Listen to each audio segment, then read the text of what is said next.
Hello, everyone, and welcome to Dungeons and Dragons Episode 4 Sanctuary of Teos.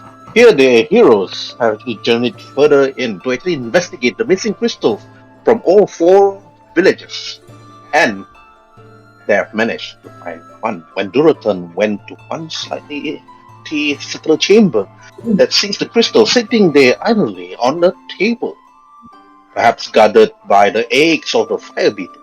But as long as there's no fire source from the last episode that Thurston managed to actually figure out, which they are actually attracted to, the eggs did not hatch due to the heat and due to its fire source. But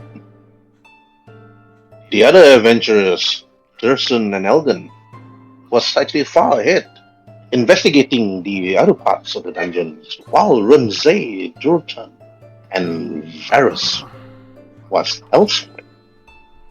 But let's not waste any time. Let's head straight to the dungeon. And then I'm gonna be moving from left to right. Duratan, Rinze, Pearson, Varus, and Elgin. Okay. And here. Okay, Duratan, after retrieving one of the missing crystals, which you're unsure what is it? Yours? Is it Pearson's? Is it Rinze's? Or is it Varus? You see them to your left, to your right, after you actually cross down to the staircase. And then you see the egg in the middle of the circular room. What do you want to do, Duratan? After we retrieve the crystal, I simply I tell both Varus and Rinze. We need to rendezvous with the others and tell them that we have found one of the crystals. That means the other 3 crystals must be in this temple, somewhere in here. Yes. Sounds like a good idea, but because we've been using our brains and intelligence a lot in the time that we've been here, my body's itching for a little bit of physical action. Is that okay if we have a shot at this egg over here, this whatever this is that's in front of us? There's only 3 of us, and whatever this egg holds must be more than we can handle. Better rendezvous with the other companions, then agree on smashing the eggs or leaving them be. When Rinze says intelligence, I'll start chuckling. He chuckles. It was Rinze who said intelligence, isn't it? Well, Oh no, it's not. whatever required, whatever resource that we needed to use to solve these puzzles and to get around here. I don't know if it's not intelligence, maybe it's wisdom. Sure. Intelligence, wisdom. Sure. Okay, let's find the others and take down this egg. Agreed. And that's when I walk. 1 moment, let me stand here. That is 5, 10, 15, 20, 25. That's 30, and I'll be right here waiting for them to follow. Yep, and I will walk to 1, Don't forget, 2, don't forget you're grabbing Varus by his hand, like a lost little boy. 4, 5, 6. Nah, let's just leave him there. Oh, don't leave the lost little boy. He's gonna cry out now. He insulted my intelligence. I'm gonna insult his bravery. Oh god, I smell a disaster coming! So when I had that conversation about intelligence, ha, they had actually already left me at that point, so I was talking to myself. Rinda's gonna call out. There, Varus? No. Tosin? Who am I talking to? Varus. Turson, right? No, Varus. Varus is the one who made fun of you. Okay. Yes. Let's play a little game of Marco Polo. We're right over here. Just come and join us. Listen to our voices. Hello? Anyone there? I just simply cross my arm and give you the judgmental parenting type of a look that says you're a bad parent for just doing this. It's okay. He'll find his way. He's a big boy. Go. He just needs to grow up like a man. Pink skins like him, they're unable to see in the dark. Unlike you or me. Now go and retrieve him. I will. Once he apologizes for insulting my intelligence. You think I don't know what you're afraid of? I walk a little bit closer. In like in terms of like a dash. 1, 2. Yeah. I'm so sorry. Doesn't sound, and I call that in the dark. Doesn't sound too convincing there.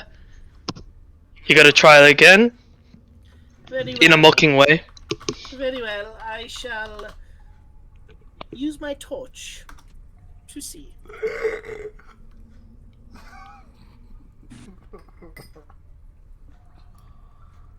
Okay, take out your torch, Got my torch. and then you light it up. I'm warning them that I will light it up.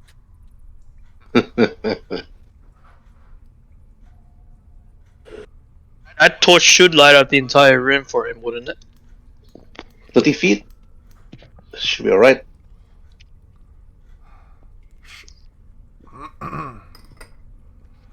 How far away are the other teammates? Are they? You're unsure. Unless you start screaming through the halls and hope that they actually hear your voice. Are they within 120 feet of me? I believe to hear you're unsure though. Well, it could be further than that.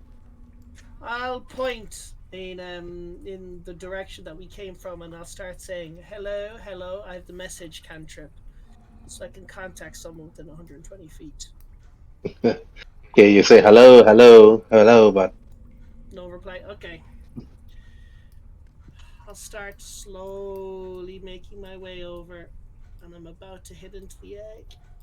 you hit the egg, actually, but You can you see only the walk up egg. to 15 feet. Yeah, you can't see it. You probably just walk and hit it immediately. But you walk up to about 15 feet, you actually touch the mushy goo, or actually one of the egg, the extract itself, and you can actually like, the ooze, like, the gooey substance on it.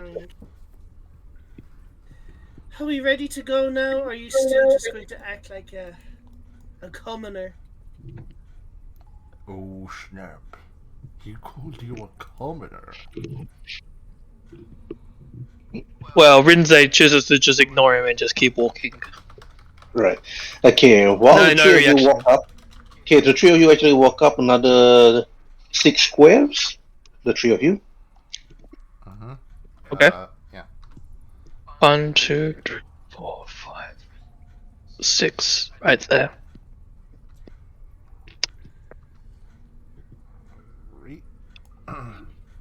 I just make sure to quote unquote hold his hand closely so that he won't get lost in the dark. So, yep.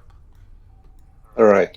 Okay, meanwhile, Elgin and Tirsi, while actually running away from the burning beds further down to the south, you can actually smell the smoke coming from there slightly, but it's not so bad to the point that you need to suffocate in this dungeon. But the moment you actually ran, you can actually still hear the conversations further up ahead, perhaps very faint, but it's just the voice of your other three companions just talking among each other. So, Tirson, what do you want to do? I turn to Elgin and point down this direction. Would you want to venture further? See what's the nearest room on the corner there? I guess it wouldn't hurt to try. Yeah. There's no adventure if there's no adventure as it starts. Right. Okay, Thurston and Elgin, they move up to the feet of 6 squares on the map to where you want to go. That's 30. Oh, we're 35. Yeah.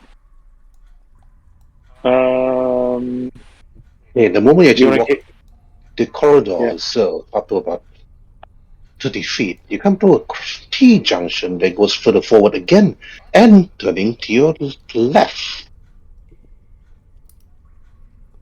I guess. Do you want to go down to this one and see what it is?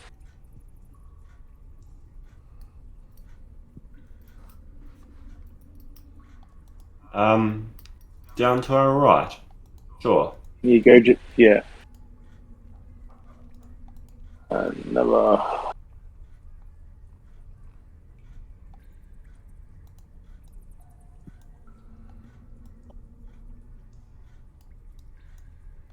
Okay, Elgin enters. The moment you actually enter this chamber, again, you see the same room, perhaps the resting chamber of the lizard folks. It's like the straw bed on the floor, and again, the egg sacs of the insects in this room, but only one of it. You don't see as many as you previously actually had seen, but one of it just stood there, still pulsating. The creature still alive inside, but unhatched. What do the two of you want to do? I would like to investigate a little bit further just to see if there's nothing else in the room. Right. Roll for Yeah. investigation. I'd like to be able to see if there's anything we can find in here as well. Okay, alright, Elgin. Also roll for investigation.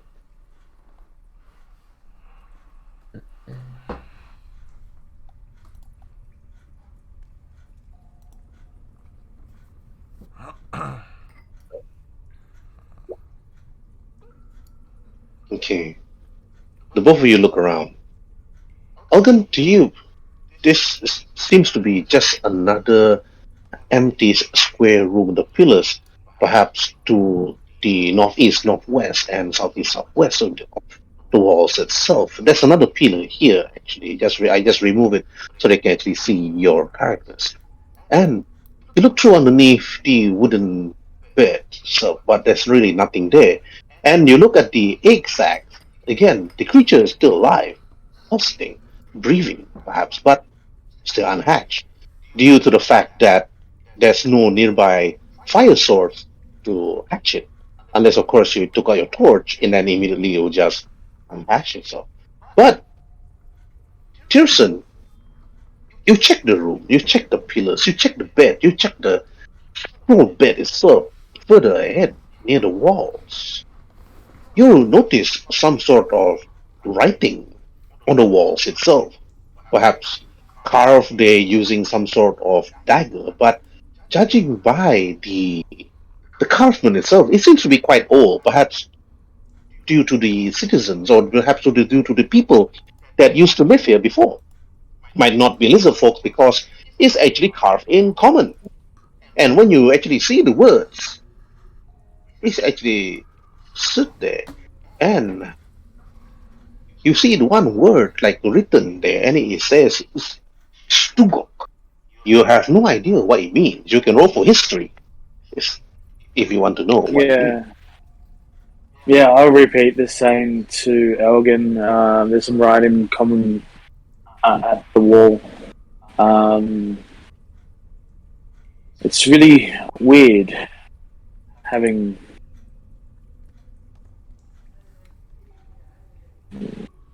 You look at the words itself.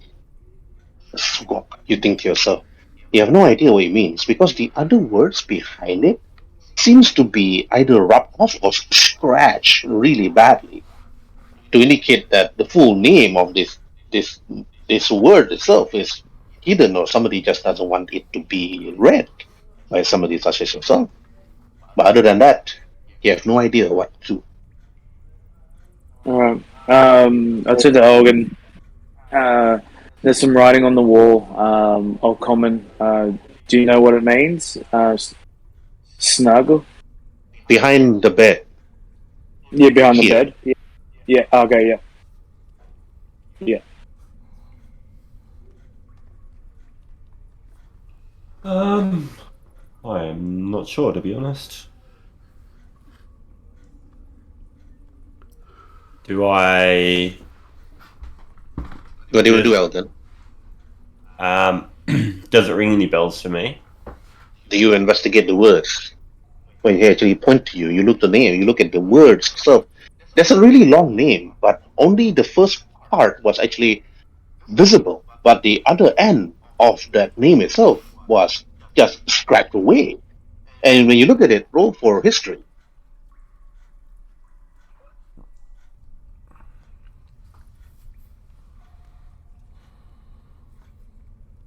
You think to yourself, this could be a name of somebody, or perhaps a name of something.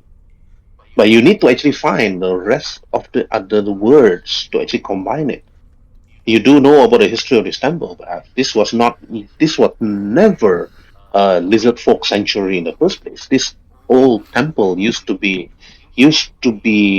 occupied by the first human settlement during the first age. But then it was abandoned when the humans actually went further down towards the south, never to actually come back here anymore. But they could have worshipped something, but you're unsure. You need to actually find more clues. But a name of something might not be the one that you need to find to actually solve what you have found previously on. Okay. Great. One last action. Jason Elgin, what do you want to do? I'm probably gonna. Can I investigate the eggs to see if there's anything inside inside the eggs apart from a living being? Mm-hmm. Okay. Roll for perception. Assist. Okay, sure. Roll for perception.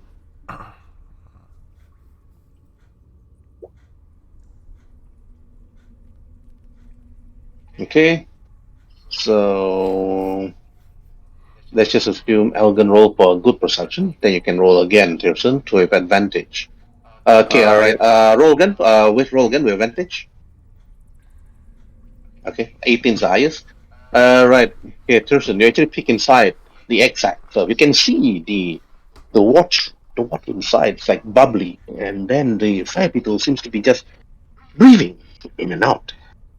But its eyes closed. But other than that, other than this small little beetle, this medium-sized beetle, I'm not to say it's really small, medium size. Yeah. You look inside, you don't see anything particular, nothing unusual. Okay. Okay, I'm both good of here. you, right? Both of you investigated the room, and also look into the egg to see actually what's inside. Meanwhile, Duratan, Rinze, and Varus came going to Duratan. Okay, Duratan, what do you do? I just one moment. Let me just. Whoops. Oh yeah, here we are. Just I was looking for this, and I walk another 30 feet. That's 1, 2, 3, and 1, 2, 3. I basically at the end here, and just wait for them to follow me. As I simply like look up to my left. Naturally, I know we came out from this direction, and we simply like haven't explored in front. So I say to them, Should we go to the left, which is down this path? Or should we proceed forward and see where this is lead us and find out what the others have found? Perhaps they could even have found the other crystals.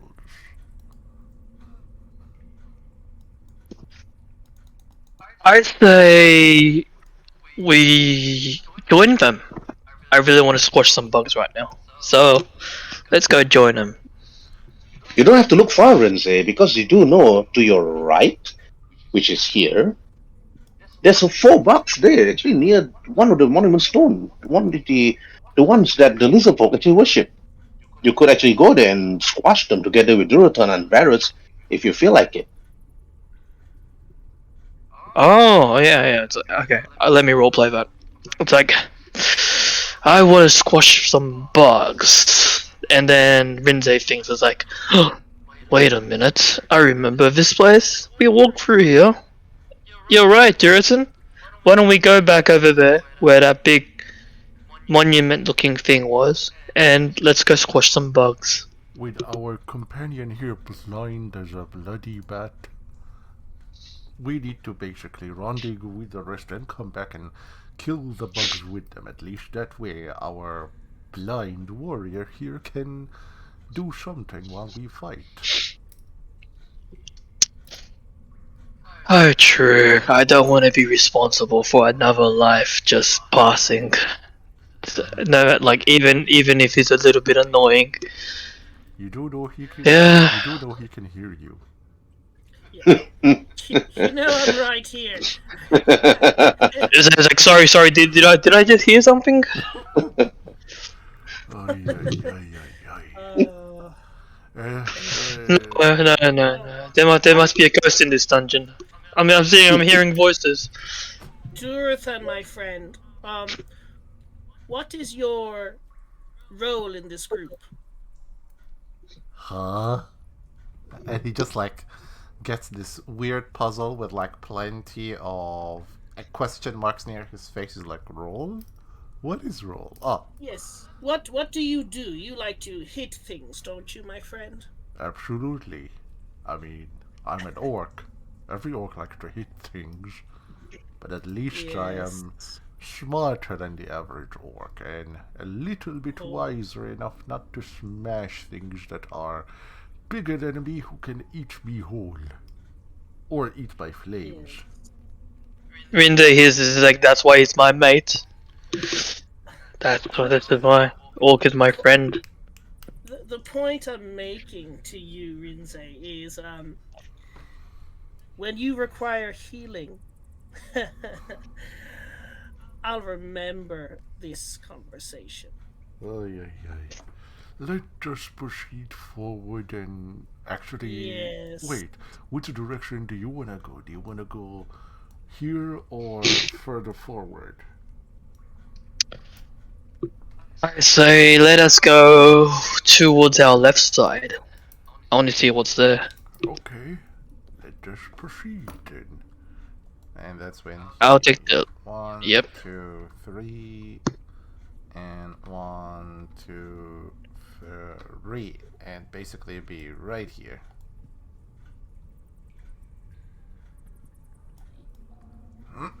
I got 7 feet of movement, so I mean 7 feet, 7 squares of movement. Yep. So there I am.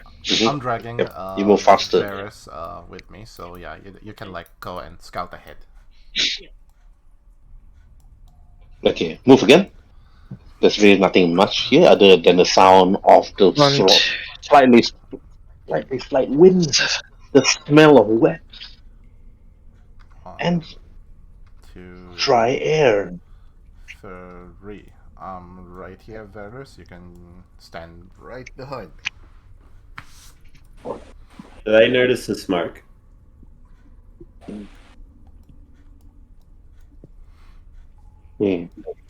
Renze, the moment you arrive in this 30 feet by 30 feet room with 4 pillars to the northeast, northwest, southeast, southwest, there's a pillar here actually, just to remind you. You see a stone slab right in front of you, roughly about 10 feet away, that seems to be covering something underneath it. What do you want to do, Renze? What do I want to do? I want to investigate it. I want to walk up to it, right around the... I should be 10 feet away. And I don't know if this is an Arcana roll or is it an investigation roll. It's an investigation roll.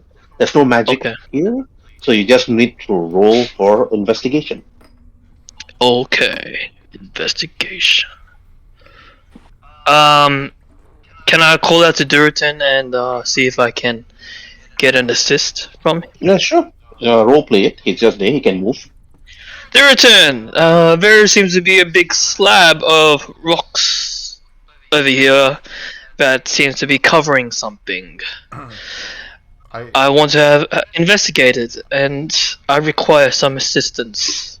I naturally grab Varys's hand, and we come to be right near you. And when I walk in, I just look into the room. I see the 4 pillars and everything. I tell Varys to do this. Varys, it seems to be safe for you to use a torch here. I don't see any insects or insects. You can use your torch to regain your sight. Yes, I'm not very useful when I can't see anything. So I will take out my torch and I will light it. And of course, I see the slab, so I'm like, How may I assist you? I want to investigate it, so if you could help me out. okay, I shall help you. I shall assist you. So let me first roll for my investigation. Oh wow! I just simply, like, you see me knocking on the slab, smelling it. It is a slab. There's nothing strange about it. I don't smell anything except dirt and rotten dirt. And that's it. Are you fascinated with this thing? I mean, is this stone slab special to you? Well, it is special. Is it special to me? I don't know about that. I gotta find out. But yeah, my friend, you did have a little bit of more luck before when we were in the other areas of this place. But it seems like Renze, you're roll a for bit tired right investigation. now. Because he already assists you, so you roll for investigation. Alright. Okay. Varys, you took out your torch.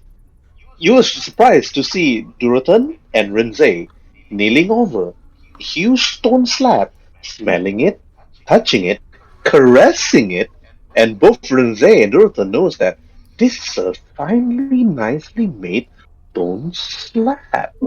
But you have no idea what they're doing. So, Varys, what do you do? I would like to do 2 things. One is look at the stone slab, and 2 is to look at this thing on the wall. Okay. Alright. So roll for the first investigation, the stone slab underneath your feet. Okay. Alright, Varys, you notice something. While Duratan and also Rinze was actually busy looking into the stone slab, you notice that this stone slab, there's something right in the middle of it, as if that at each side of the stone slab, there seems to be some sort of line, as if that this stone was dragged open to the left and to the right. Okay, so it moves. And when you look over to the wall, you see 3 levers, all pointing up. And when you look at it, what do you want to do? Do you tell Duratan and Rinze to look at the lever, or do you investigate the lever yourself? I'll investigate the lever myself. Okay. While they're actually busy looking into the stone slab, you did not tell them that this stone slab actually opens something underneath it. But when you look at the lever itself, you see from left to right, one is actually perhaps blue, brown, and gold lever, Got to be all the pointing gold up. one. I'll pull the gold one, of course. You pull the gold one, Yep. nothing happens. Ah. Well, silver, number 2. You pull silver, nothing happens. I look to the other 2 and say, look what I found. I walk up near him and see, like, he found the 3 levers. I'm like, It appears we found some sort of lever. What makes this so special? Let's see. I'll pull the bronze one. Pull brown, all pointing down. Nothing happens. I pull the gold one back up, leaving the other two like this.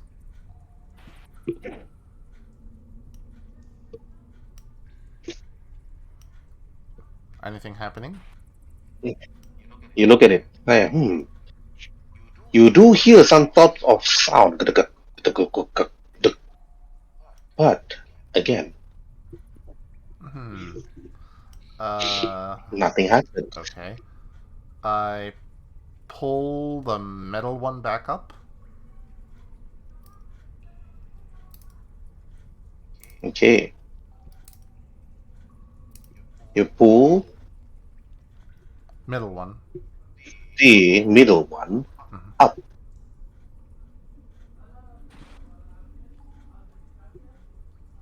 Nothing happens. Okay, since I heard this, I pull back the middle one. I pull it back down and do the silver one back up. Okay. You do which one? I pull the middle one back down since I heard the weird sound when I pulled the golden one, so I leave the middle one down and pull the silver one back up.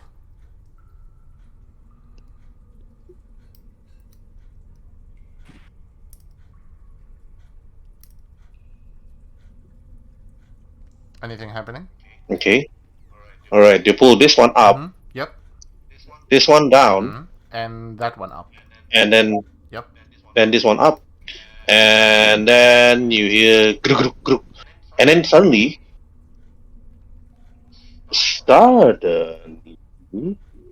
let's head here.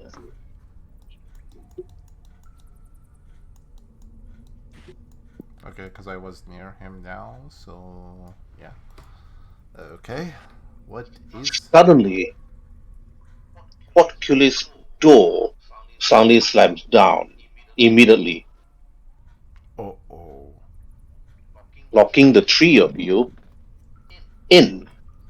And then, suddenly, immediately after that,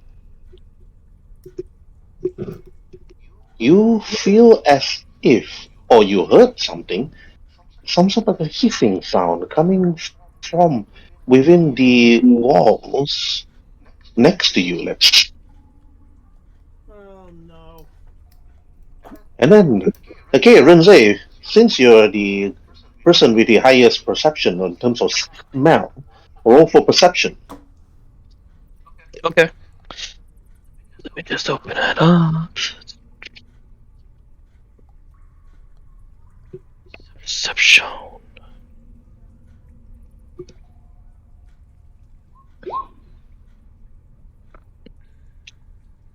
Okay.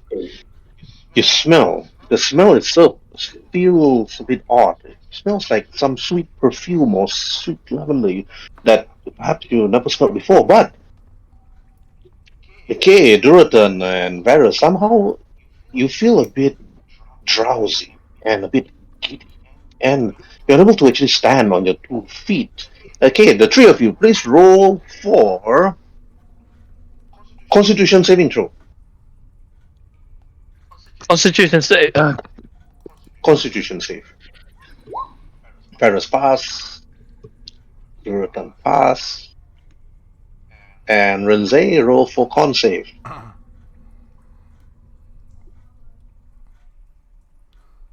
Okay, pass. Alright. So, even though you actually slightly feel a bit giddish and moving in motions, and you're not sure what happened, but the smell itself seems to be coming from all 4 pillars on your left, right, and everywhere around this room. Okay, last action. What do the 3 of you want to do? I pull the golden lever down and put the bronze lever up, so it can be like 2 up and 1 down, which is the gold one down. Yeah, so this one, Okay. this one now will Repeat again. This one will go up, and this Mm-hmm. one will go down. Okay. All right. Up, up, down. Mm-hmm. Nothing happens. Okay. Fail again. Okay, Varus. What do you want to do?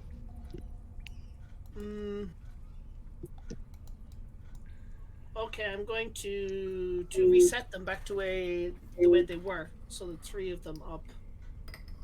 Right. You reset them. You hear a sound from the walls itself, and then you don't hear the hissing sound anymore. It stopped, and the portcullis door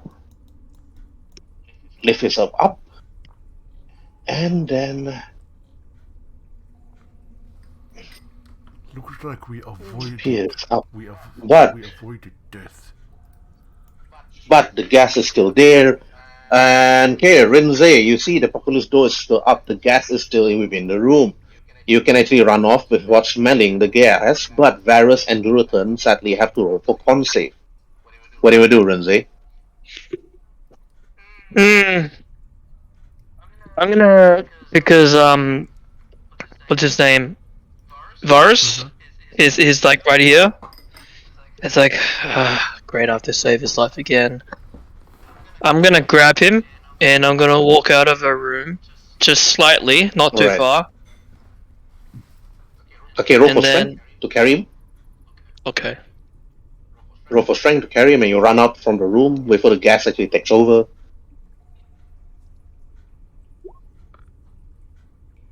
Okay, successfully done. You drag Varus out. You quickly grab him and then ran out as fast as you can from the room. But Durathan, you notice this. Rinze and Varus was actually ran out from the room because Rinze was actually carrying Varus out.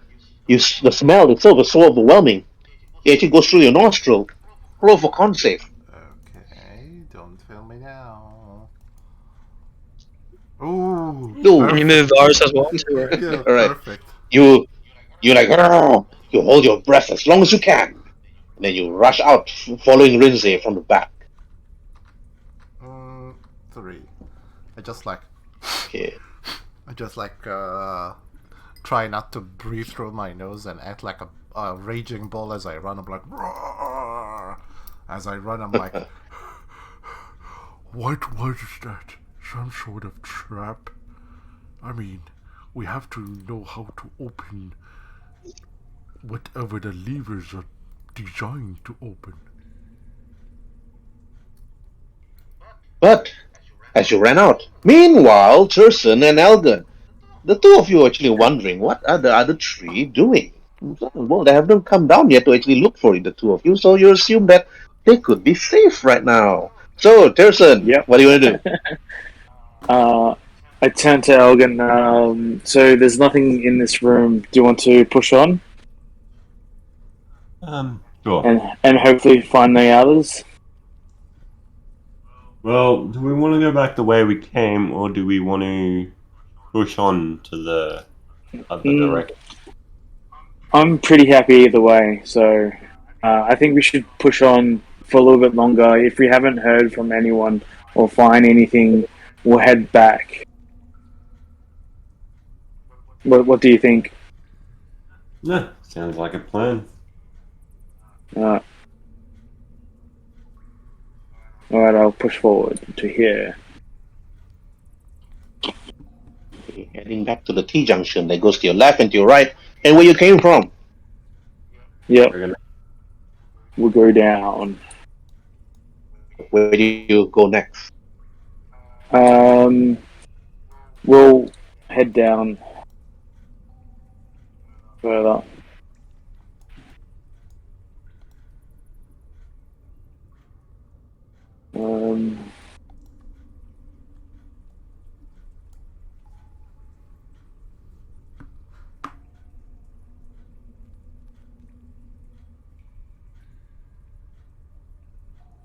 Looks like there's another. I think we should check every room just in case we might miss something. What do you think, or just keep following this big long? Okay. So we're gonna go into the room to our right. Alright, towards you. Then to the right, they head straight to the room. It's the same one, Elgin. But this time, 3 beds, unoccupied, and the egg still pulsating right in the middle of this room, as if waiting to be hatched. Shall we check this room while we're here?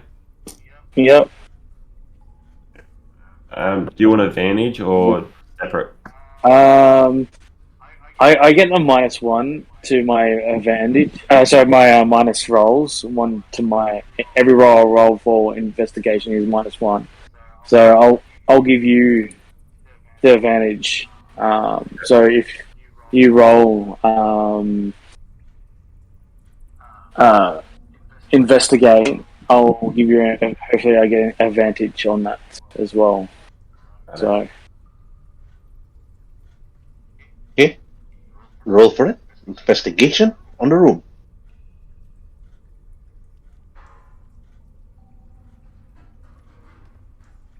Okay, 16 and okay. Next one. Next investigation. Does he have to roll to see if he can help? Yeah, he needs to roll. yeah. Is he assisting? Is Thurston assisting Elgin, or is Elgin assisting Thurston? I'm assisting Elgin. Okay, then you need to roll for investigation so that Elgin can roll to see based on your rolls.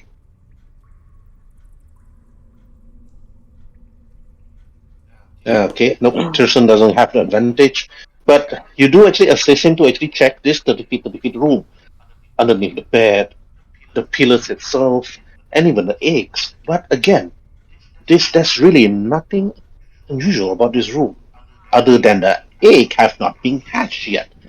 But there's nothing here. No writings on the wall, Thurston.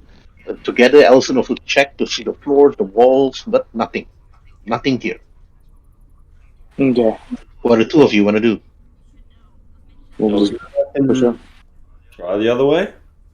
Yeah.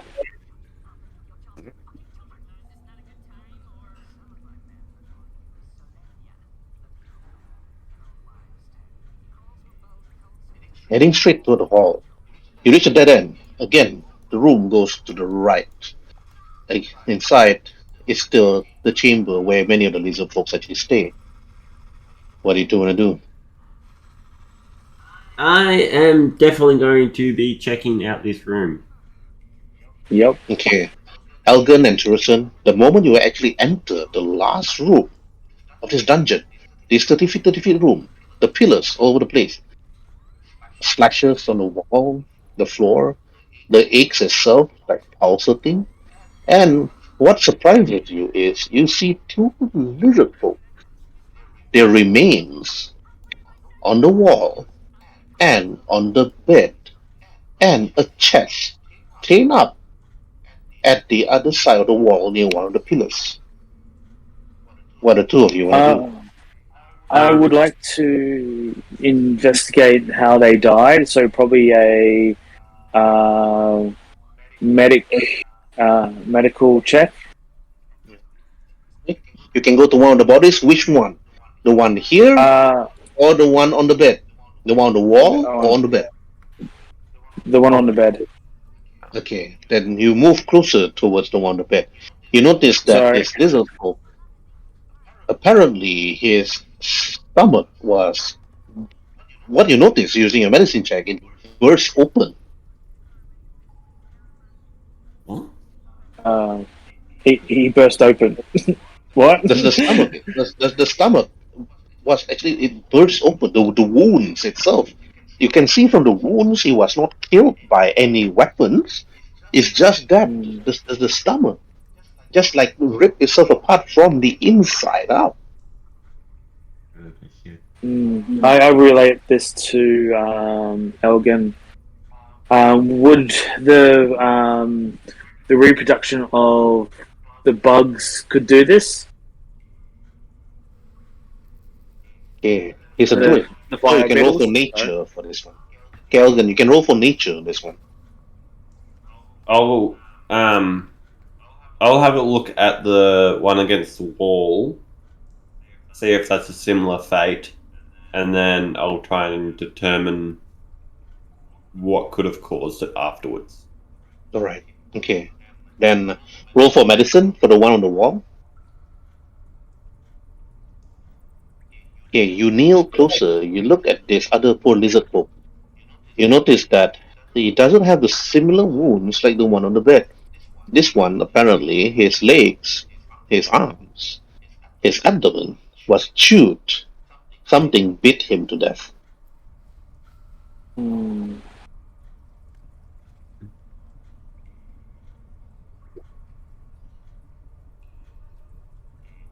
Rolling for your nature can be fire beetle. Those peaceful fire beetles, which many people actually use their sack for either perhaps fire or perhaps some potions. If they were attacked or being aggressively attacked, yes, they would do this type of wounds. The bitings, the marks on this poor lizard folk's body indicate that these are marks done by insects, medium-sized to giant-sized insects. But the one on the bed apparently was not bitten.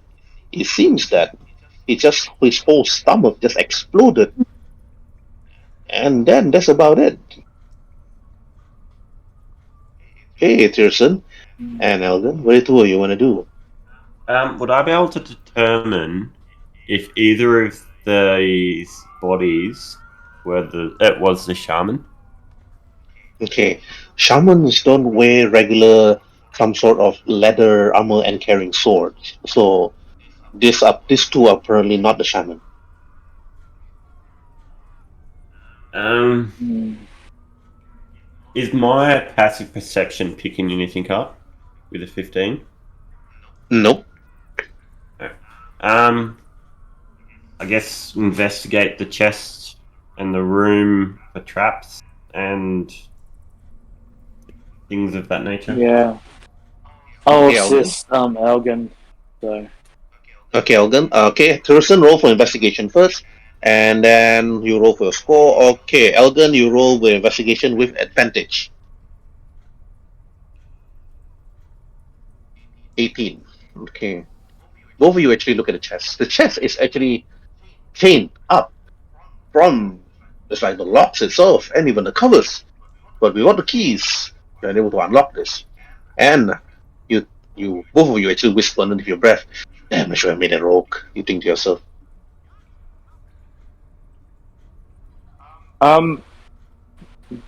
by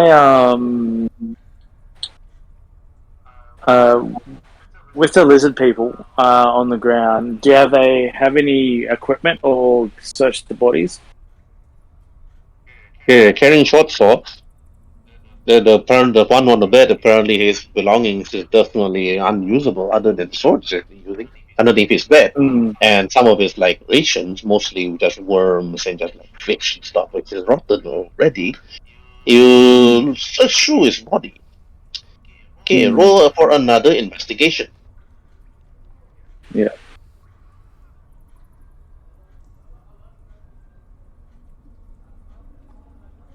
Yeah, I didn't roll. No.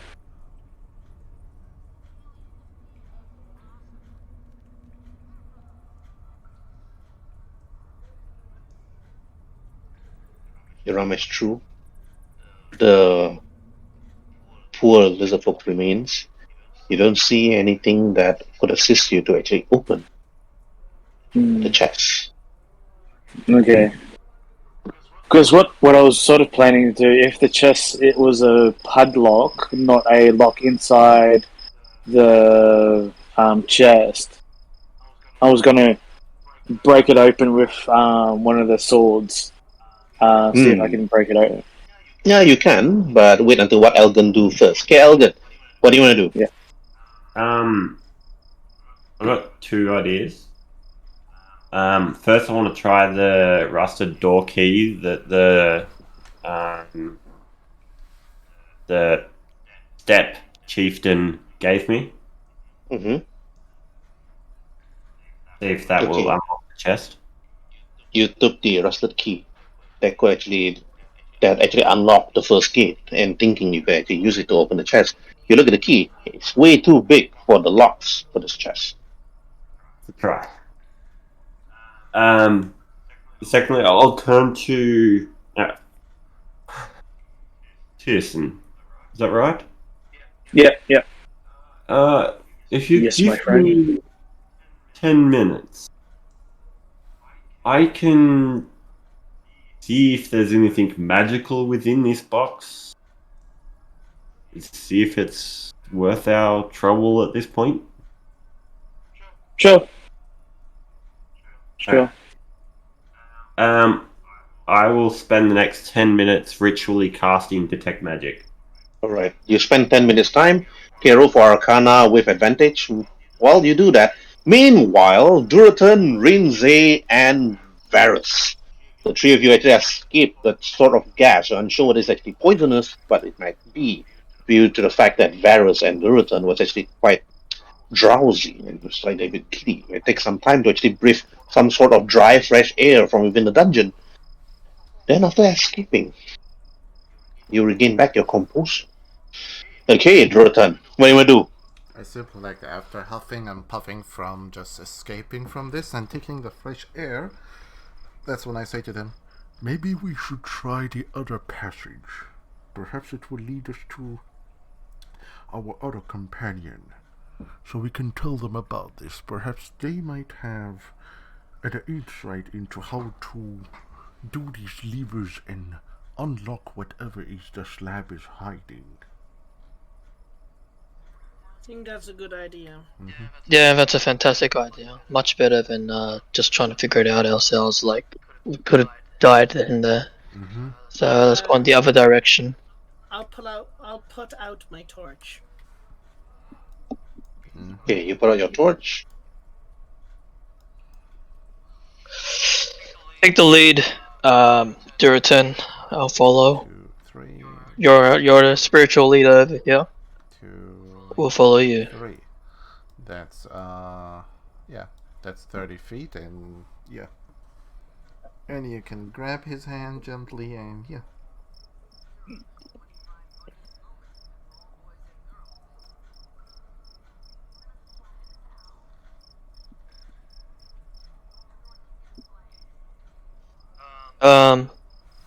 I think we just keep walking to where we started. Okay, that's 1, 2, 3. We're back. I'm back at the junction, and now. Okay, you're back at the cross junction, Duraton, with Varus and Rinze following you. So where do you want to go? Do you head straight? You just came from the back, left, or right? I immediately turn left, since I know right Alright. is where we got the crystal. In front of us is the beetles. So yeah, this now is the only path that's left, and I just just wait for them to follow me. Okay. Alright, just move on. Okay. You don't see any traps. You do know they actually walked through here, but they have not returned back yet. Maybe something bad have happened. But since that nobody actually ran back screaming, so you assume that they're still okay. And this is the third one, as I signal their hand with my hand, of course, to come forth, and it's all safe. Okay, and I just keep following. Oh, interesting. I'm seeing some interesting things here. Are they here though? Our other friends, I wonder. Let me roll a survival so we can see where the tracks is going forth, and okay, where does the footprint lead when I reach this junction? You can't see the footprint, so it's a roll of 15. You're unable to actually even notice it because the dirt itself is all over the place. But what you notice is, using your passive perception, you smell smoke coming from the hallways itself. But the smoke itself is everywhere once you actually reach this T junction. So, but the smoke itself is really stronger at this location. But once you reach here, you're not too sure whether you should actually head further down or turn to the left or to your right, of course. I simply like, Smoke. I think they lit a fire somewhere. Perhaps they could be in danger.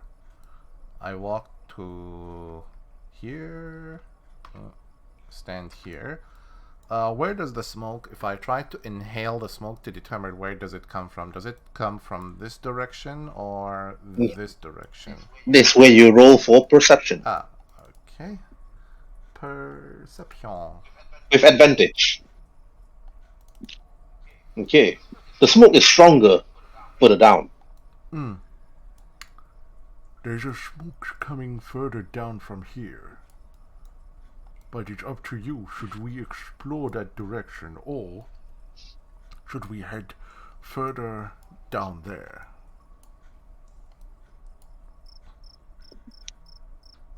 I say the first option.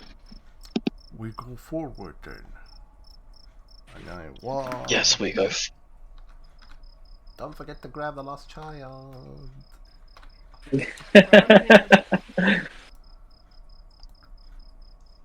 Until the lost child learn how to see in the dark, he's gonna be the running gag of the group. The one human who is good at everything but bad in the dark. Okay. Heading further down the hall, the smell of the smoke is actually stronger this time. And the smoke is like thick. As you head further down, you're thinking to yourself, why would they actually start burning something? So you have not reached down there yet. So, okay, walk down. Okay. Be 1, 2, 3. 1, 2, 3. Right here.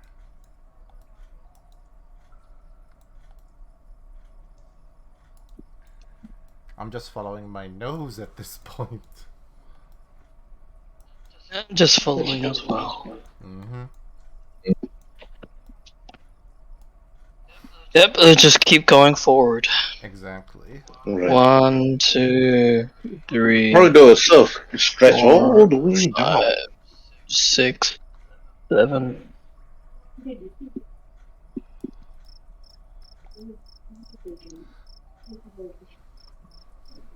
I just realized that if we come across any guards, I'm immediately turning into a tiny schoolgirl with disguised self. You've got an orc leading a young child by the hand.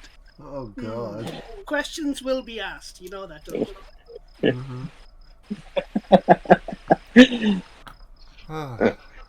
Right.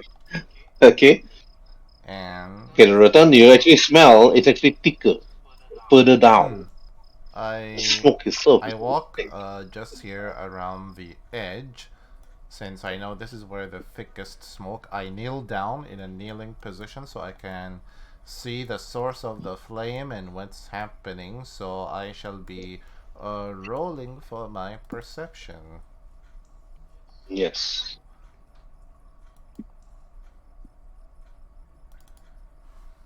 Okay, you peek inside. The smoke itself is so thick because the walls, the ceiling itself is up to 10 feet tall. So the smoke is just flowing outside. And due to that, you notice that inside are 3 beetles eating the fire. And you notice that they're actually on fire themselves, while they're actually inside. And you don't see your 2 friends inside that small 30 feet room.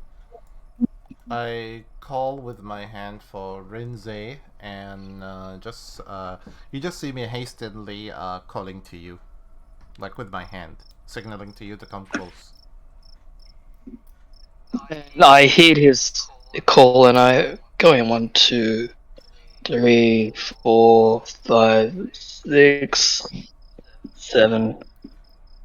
And I say, "What's up, Duritan? Why'd you call me?" I found a tree insect eating the flames, but no sight of the others. Looks like I don't know if something bad has happened to them, but The beetles are eating the flames even while they are on fire themselves. Perhaps we should stay clear from this area. Any charred corpses? Not that I can see from here, but I don't want to ruin the beetles' appetite. Maybe we should... Maybe we should try, I would say, a good old-fashioned whistle to see if, they notice us, we notice them. Yeah, we better take the safe option. We come so far, and it'll be a waste of all this work to just die over here. So Agreed. yeah, good idea. We'll go back and try the other passage from where we came from. That way we can avoid, because logically this is what I would have done. Avoid the insects and take the safer, longer route. We are in... Then we gotta turn around. And you gotta go. Exactly. Point my hand in the direction of the beetles. Right? You did that. You point your hand. I just looked back and I was like, wow, this guy's very, very lost. No, I'm What can we asking do? because I don't know where they're talking about. So I'm asking them to point my hand in the direction, and I'll cast message to see if I can send a message to anyone. I simply... Your turn, please do the honors. I simply... No response, Gareth. Okay, I'll say I don't think they're down there. There's no response to my message. Maybe let's try the other way. Exactly. Grab on. And that's when I just grab your hand ever so gently, and yeah, you can put yourself right here. Okay. Once you reach back at the T-junction where you actually smelt the smoke earlier, then 10 minutes have already passed. Then once you reach here, meanwhile, Elgin, after casting your spell to see whether there's actually any faint magical energy from within the chest, yes, you do feel it. It's faint. It's so small, not so great. But you're unable to figure out what type of magical school it's from. But you do know that there's magic inside the chest. What you want to do, Elgin? Okay, so it seems like there is some sort of magic within. Was the lock built in, or is it like a padlock? It's a padlock. Simple padlock. But it's not so simple for you, of course. To you in person, it looks like a very huge, big, difficult padlock to actually pry open. Is it liftable? Is the chest liftable by yourself? It's liftable, yes, but you might get cumbersome. You might get encumbered with it. Jason, would you mind giving me a hand taking this back to our more brutish companions? I'm Brutus. I can do this. We don't need their help. Alright. So I'm going to grab the short sword and help me pry it open. Right. Okay, Elgin. Tirson actually told you that he's brutish, but you have your doubts looking at this skinny elf. As I compared to the huge muscular Renze and Duratan. So you're gonna be seeing Tirson trying to do his thing. Okay, Tirson, roll for strength. You put the sword right in the middle of the lock itself, trying to push it down. I'm trying to lock it. Nope. You couldn't. I'm just gonna sigh and throw the sword away, and so, all right, let's lift this thing. Do you want to try again? I do. One more try. One more try. Could I try and assist in some manner? Okay. Alright, Tirson, roll for strength. Ain't gonna be Like, good. think. Well, that's- Okay. It seems that Elgin actually also assists in trying to push the lock open using your strength and your might. And okay, please roll a D100 for me to see how many potions is still intact and how many is broken and destroyed. Oh, uh, uh, this one, yeah. Yeah, please roll D100. Okay. Yeah, need to Is roll that lower. is Need to roll lower. This is like a okay? Not 70, high. this is a 77% chance of being of destroyed items. Oh, Okay? Yeah. Lower than 10%, everything's intact.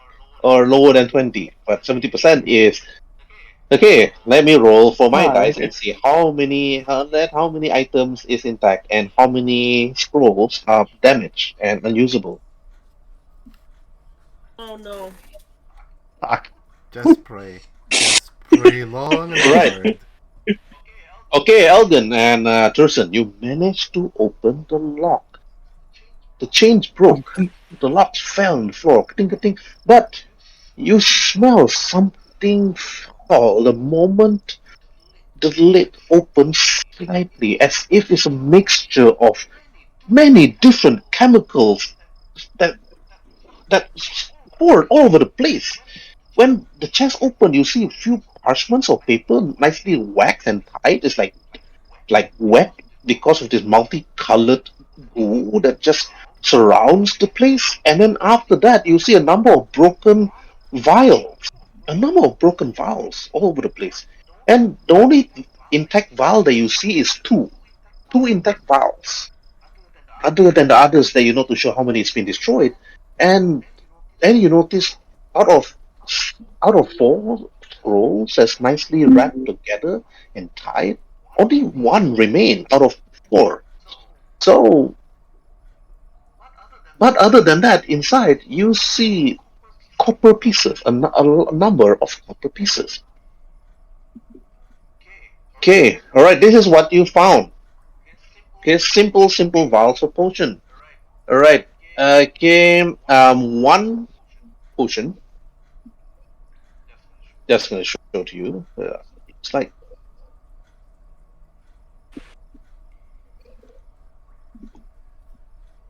okay, one potion, nicely put together. So you see the liquid inside is green in color. You perhaps need to actually use alchemy to actually see what type of potion it is. But the normal one that many people have seen throughout the lands is the regular healing potion, a simple, small healing potion. And you have destroyed a number of them in the chest, so you only have the normal green potion, unknown for the time being, and a potion of minor healing. Okay. And the scrolls itself, when you open it up, okay, roll for Arcana. Uh, I will assist. Okay, both of you actually open up the scrolls, and after that, look at it, and I start reading it, and then, okay, wow, even with assist, okay, Thurston, it's like when you look at it, you scratch your head. Uh, then, luckily for you, because you got Elgin's help, the spell is actually the DC for to know the spell is actually quite low, but you actually roll 12, so it's good.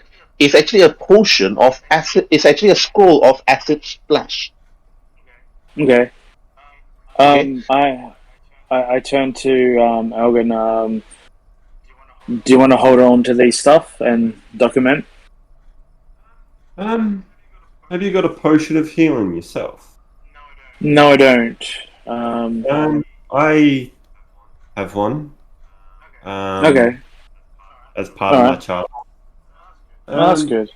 You can hold on to that. Yeah. I guess I should hold on to the green one. All right. And Yeah. I'll grab the scroll, I guess. How much copper was there? 63 copper pieces. Let it. Want to tell the others? It's up to you. My precious. Very precious. We'll go 31, 32 your way. So say it again, sorry. 31? 31, 32 your way. You get 32, I get 31. Yeah, that's fine. What the others don't know won't hurt them, so it's okay. I read icon comes above my character. Both characters. You went to the dark side, no?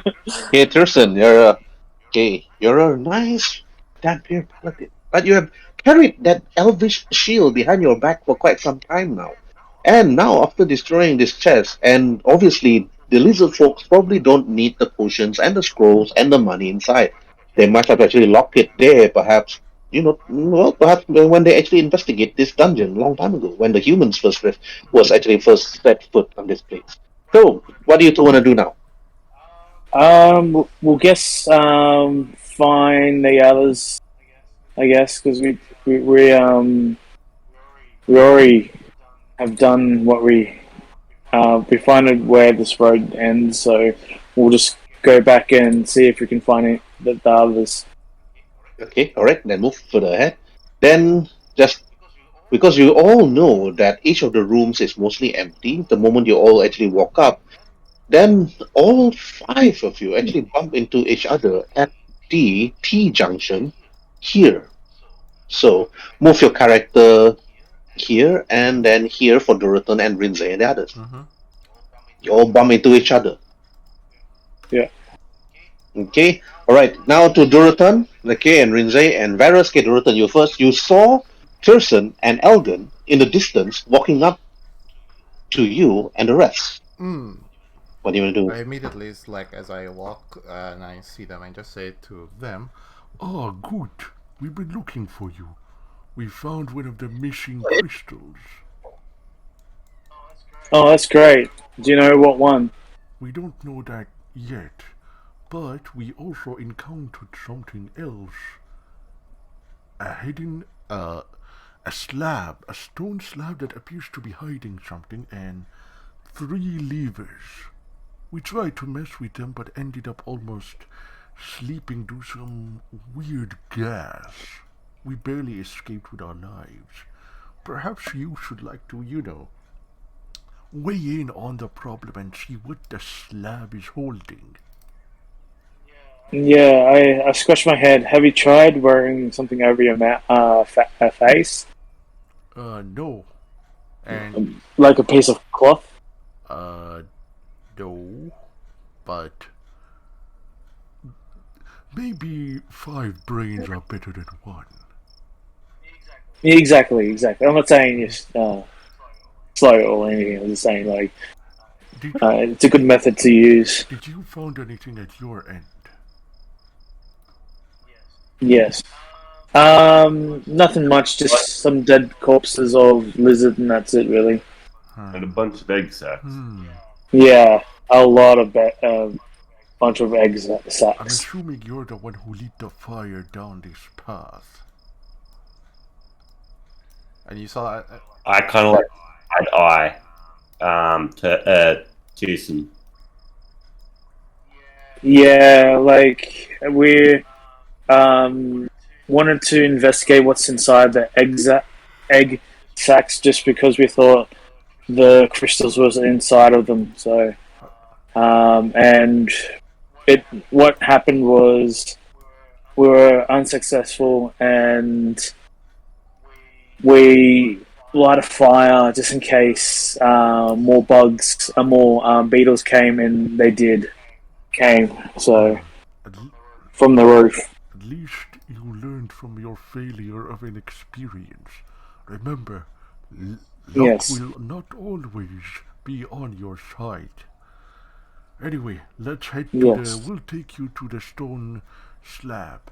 Perhaps you can be able to help us solve it and see if the other remaining 3 crystals are behind it. And we also have the other mysterious 4 statues room.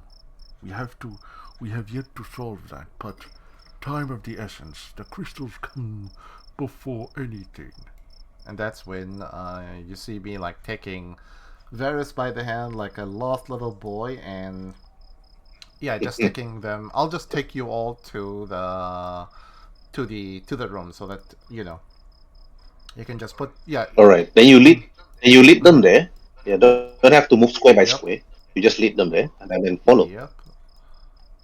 And I stop exactly right here. Okay. Just as Okay.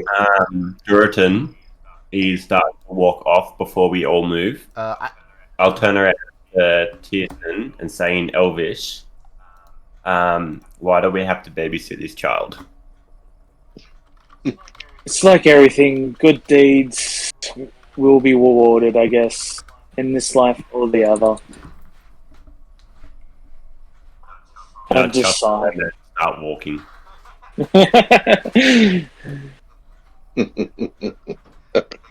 Okay, Alden and Turson.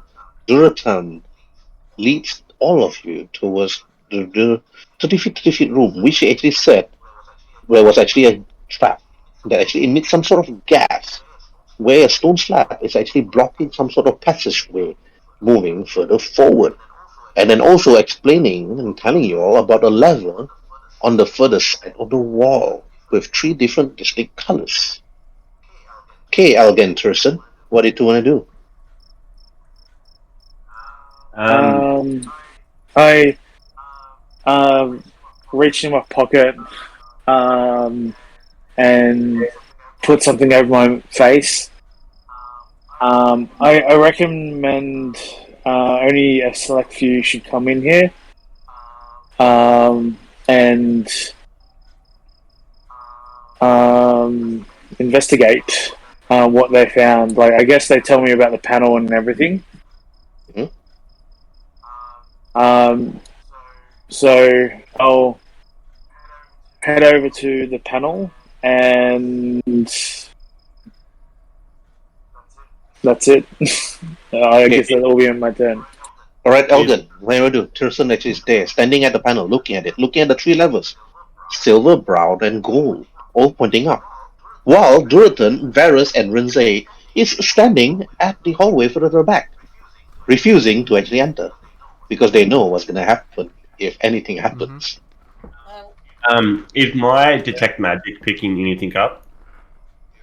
Your detect magic, it detects some sort of really strong magic from actually underneath your feet, beyond the slab itself. Roll for Arcana with disadvantage. Okay, good. Right, you sense as if an almost like the powerful spell from actually underneath your feet itself is some sort of necromancy. You think to yourself, there's some sort of necromantic power. It's like beneath your feet. It's really strong.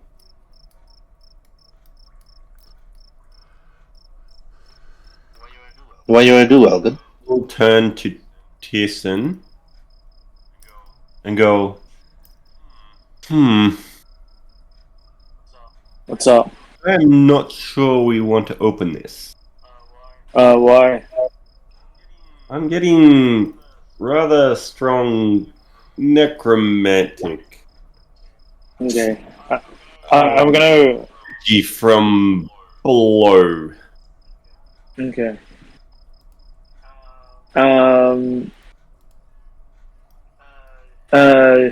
You probably. I might actually detect divine sense. Up to 3 minutes, I can locate the necromancy area around me. So. Out of character, does Varys actually know Elvish? Yeah. Oh, shit.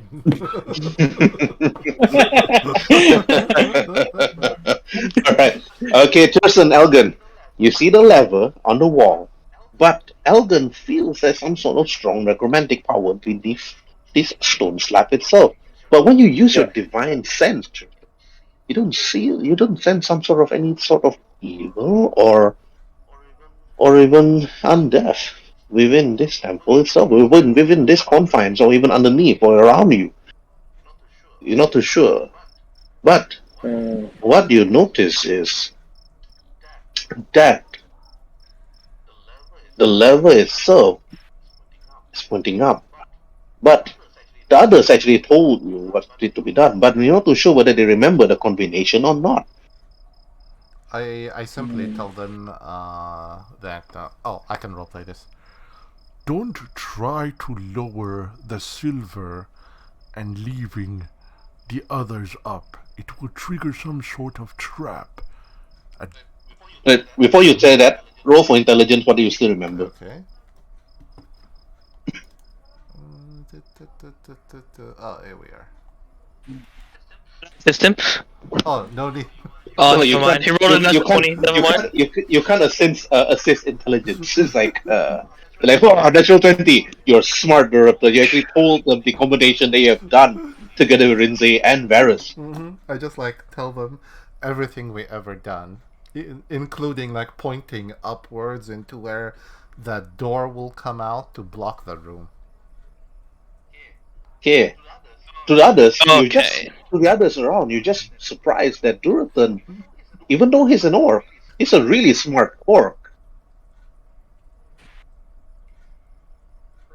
Very Am I smart orc. picking up any magical sense from the pillars?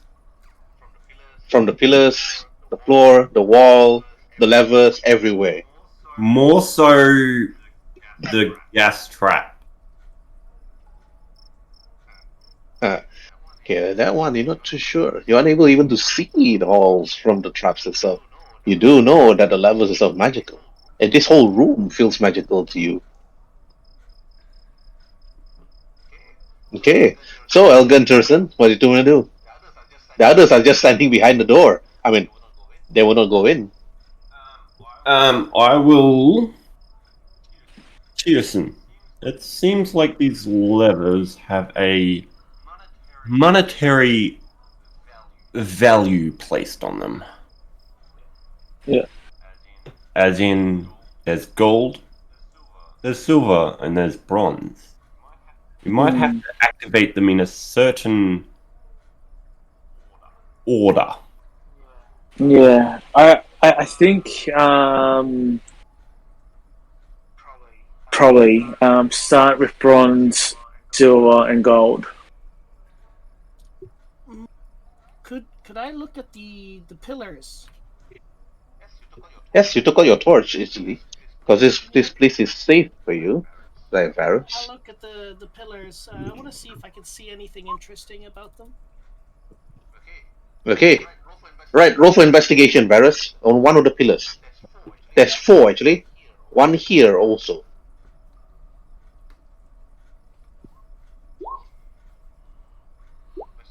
Investigation, two passes, 2 fails. Okay. On one of the pillars is actually it's written there. It's like in common, it's like Elvish, Orcish, Celestial, and Infernal. And it says there, the first pillar says silver moon face up against the brown owl. The second pillar, written there, brown owl bowed its head. I think, but you're unable to make sure the other last 2. Yeah. So you need to RP this. I'll say question. There seems to be some writing on these 2 pillars. I can't see any writing on the others, but maybe if we all looked around. This one is silver moon. This one is brown owl. This one says silver moon, brown owl. Okay. Let's have a look. I'll go into this one and investigate this pillar. I'll go to this one. I'll investigate this one. Okay. All right. Roll for this one, and then investigation on this one. Okay. Yeah. Who would whomever is? Oh, okay. Nobody's near me. I'm assisting Eldon, so Okay. All right. Okay.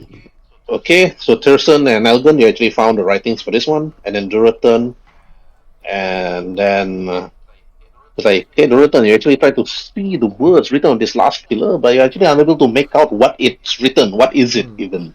But what Elgin and Pearson actually found on that third one is that it's like, and then it's written there, Golden Claw offered itself.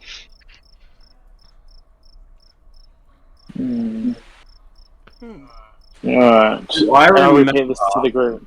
So I've got it written down. Do I remember when we found that the whole entire thing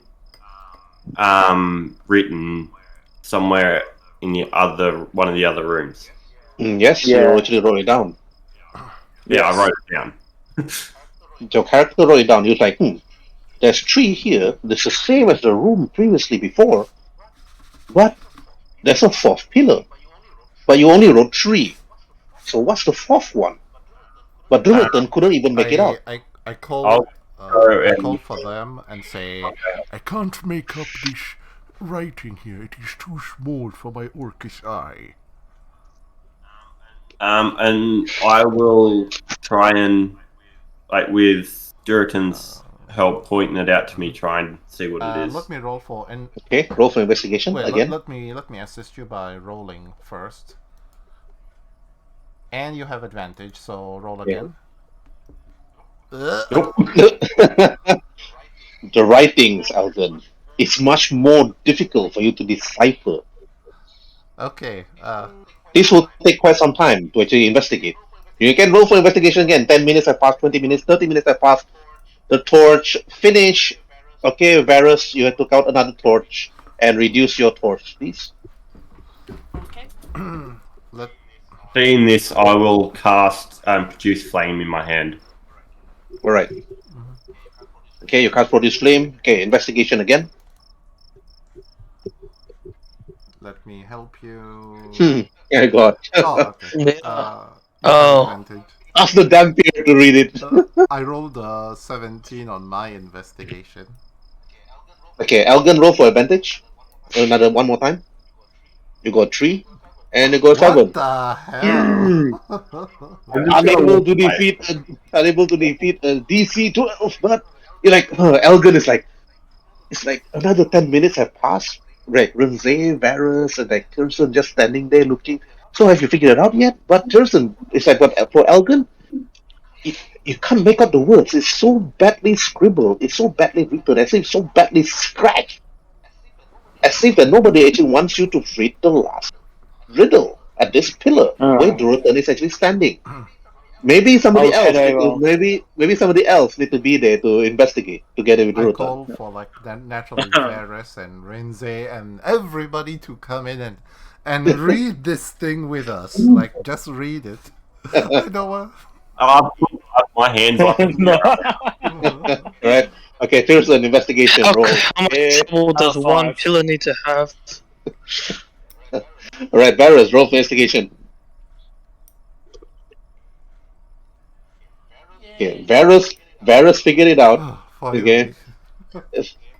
Yeah. And I'm Here's going to keep quiet about what it is. Okay, Varus, you stayed quiet. You saw what's written. Using your sorcerer's eyes. It's not that difficult to decipher. But what the last word written on that pillar says, Silver Moon lastly kneeled and bowed his head. Okay. Silver Moon kneeled and bowed his head. That was the last riddle. Okay. So, I'll say to. So I think it was Elgin who insulted me so terribly. So I'm not gonna say it to him. I'll say it to Dorothea. I know the answer. From that point in the room, you're gonna have to scream. Okay. But yeah. Okay, Varus, you told Dorothea you know the answer. Okay, Varus, please roll for insight.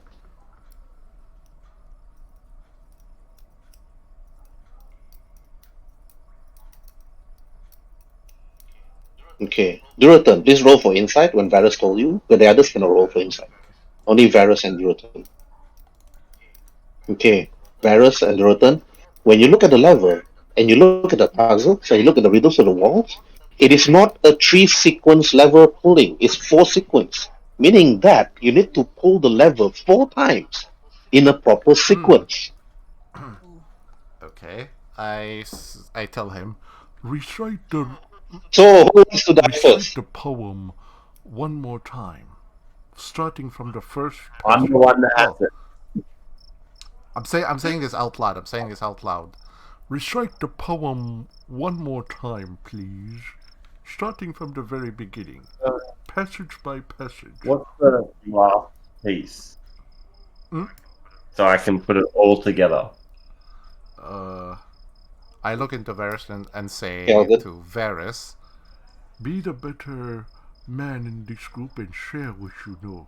It is a bit rude, and also it is childish to hold on to insults. "Oh God, I broke my own orc." The orc looks down at you, Varus, and said, "You better be a better man. Tell the others what you found." I will say the last part of the riddle. Okay. Alright, Elgin, Duratan actually wants you to actually recite the first riddle, starting with the first pillar, so that he would know what to do next. So meaning that Duratan is the one pulling this lever down. But I need to remind you all that all of you are inside this room together. Could you re-say that the last one, just so I could write it down? Okay, before I move to the lever, who wants to stand outside of the room and who stays inside of the room? I stay. I stay. Outside. Everybody I'll stays, stay. right? Okay. I'll go outside the room. Alright. Okay, You're the stay one outside the room. who told me what it is. No, he can shout from the outside because it's just a portcullis door. I'm fine with that. Alright. So what's the last part so I can write it down? Okay. Alright, Varus, you need to tell Elgin the last part, the one that you found. Yeah, so I tell him what it is. I can't remember, so if you... It's Silver Moon Kneels. That's as far as I remember. the Silver Moon kneels, and...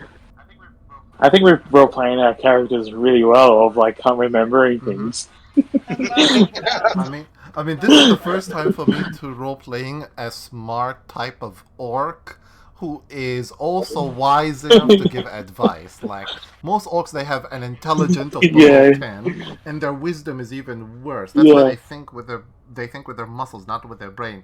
Mine has broken this mentality officially, and he's like, I'm gonna be wise and smart. Alright, okay. You see the 3 levels right in front of you, Duratan. And Varus actually says the last word, the last puzzle that Elgin can actually write down on his notebook. And then you stare it left to right. Okay, I'll be go ahead. waiting for you to recite the very first poem. Silver Moon. Face up against the brown owl. Okay. Both the levers, the silver and the brown, are upwards. What's the next passage? Brown owl bowed its head down. I pull the lever, the brown one, down. Did you pull the silver one down? No, the silver one stays up. Yeah. Okay. Next And one. it offered itself the golden claw. Okay, continue. And then I've got Silver Moon kneels. Kneels and lastly bowed. Okay, I pull the silver lever downwards. Anything? You did this. The portcullis door immediately shuts down, with Varus outside, and then you hear the hissing sound. like stronger this time. Okay, Varus don't have to roll for saving throw, but Duratan, Rinze, Pearson, and Elgin, please roll for Constitution saving throw. Is this magical sleep? Yeah. Okay. Duratan, the moment you pull the silver, you smell, and then suddenly you kneeled on the floor, and then you just fall Oh no. unconscious. Rinze, same thing, you kneeled, and then you just fall unconscious immediately. Oh DM, no. is this magical sleep? Nope, it's not. Ah. I don't breathe. Tirson, yes, you can't breathe, I know. So, Elgin, your last saving throw, please.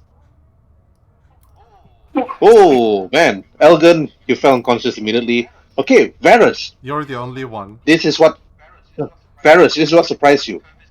Herb is gonna TP chaos. Everybody else, Elgin, Duratan, and Rinze all fell unconscious. But you notice, roll for insight against Tirson. Why did he It's- fall asleep? Tirson, roll for deception. Because I'm wearing a mask. Thank you. Okay, roll for deception with advantage. Oh, sorry. I just.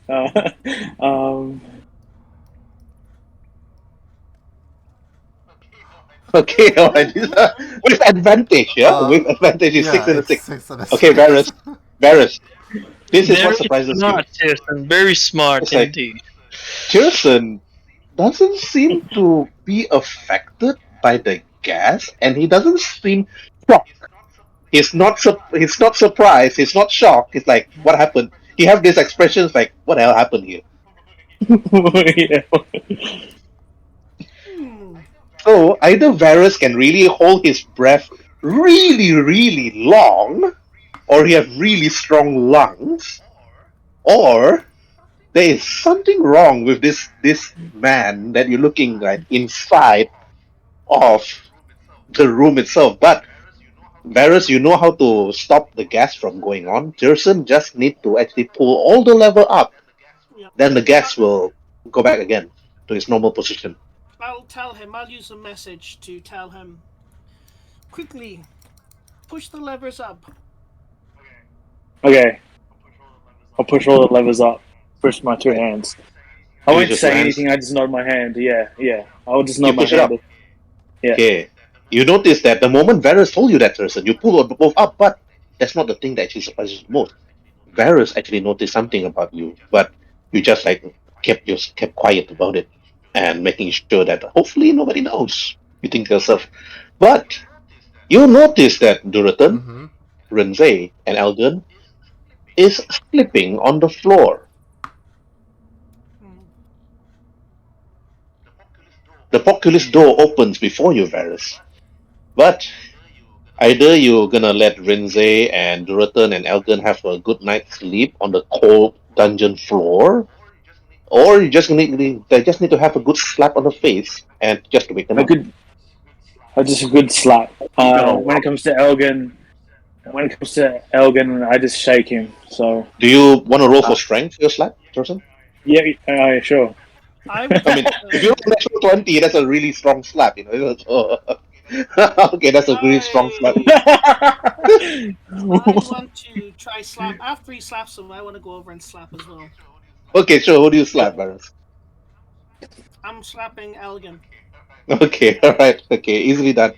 Easily done. I So don't you wake just up. like, yeah, you woke up. You're like a bit drowsy, but it seems that whatever gas they actually put you to sleep seems to be some sort of sleeping gas, not lethal, though. So whoever actually put it there actually wants to capture the people alive. I'm gonna say, I think because I'm a paladin, I don't get poisoned. So. Yes, paladin, sure. And okay. Yeah, he have an insight of 20 against a deception of 6. He knows you're lying. No, like seriously, it's one of the perks of being a paladin is you're immune to disease and poison. Yes. But Varus doesn't know you're a paladin. That's right. Yeah, that's right. Yeah. So you're a paladin, interesting. Sure. For Duratan, I'll give him a slight little tap on the face, and for Rinse, I'm going to do the whole running about 10-15 feet with my two hands clenched in a fist to slap him awake. They ran up to Rinze and they gave him a really powerful slap. They actually woke him up.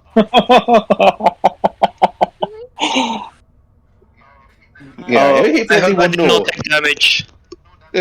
No damage though. Just a big slap. I'll say to the group, I think maybe Tirsin, because he's a paladin, of course, maybe the best person to solve this little puzzle. I suggest we all wait outside while he follows the puzzle correctly this time.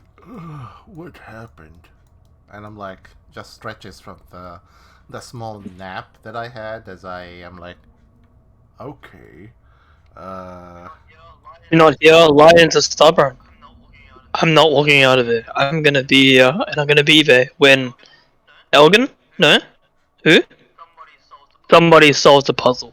Okay, I Tirsin. think Tirsin is the best. I'm like, you see me just stretching out. It is up to you now. Yeah. Okay, one more time. Recite the poem part by part so we can, understand what's happening. Yeah. So Duratan and Varus standing outside, while Tirsan, Rinze, and Elgin is inside the room. Tirsin? Okay? Yeah. Alright. Let's do this one more time. Okay. Left to Okay. right. Silver, brown, and gold. So, you got all 4 of the puzzles. Yeah, the riddles. So, okay. Tirsan, you head over to the switch. Okay. Yeah. Elgin recites the riddle again. Okay. Yeah. Alright. Okay, Tirsan, you have to tell me which one do you pull down first following the theme. So. I'll recite. I will do the first. I'll do Yeah. it. Silver The middle one. faced up against the brown owl. Brown. Not Yeah. the middle one down. Yeah. Okay. So, middle one down.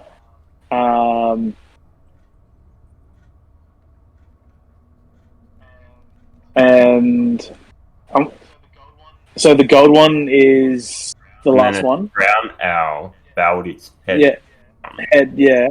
Offered itself to the golden claw. Yeah. Okay, wait So a second. silver, because we tried silver before and gas came out. Try the So golden one, then the silver one.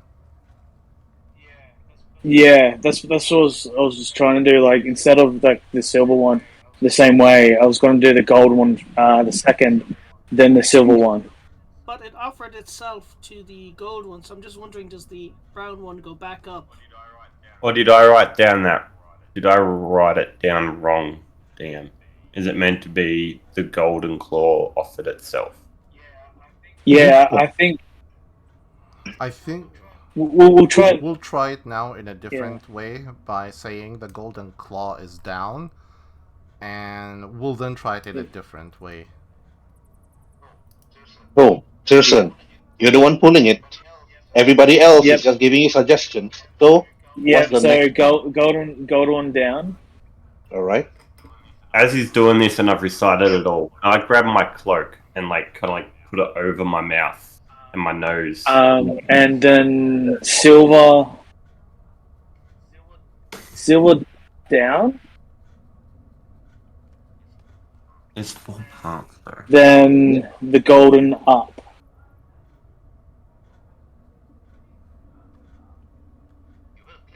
You heard a click. The populous door didn't fall down this time.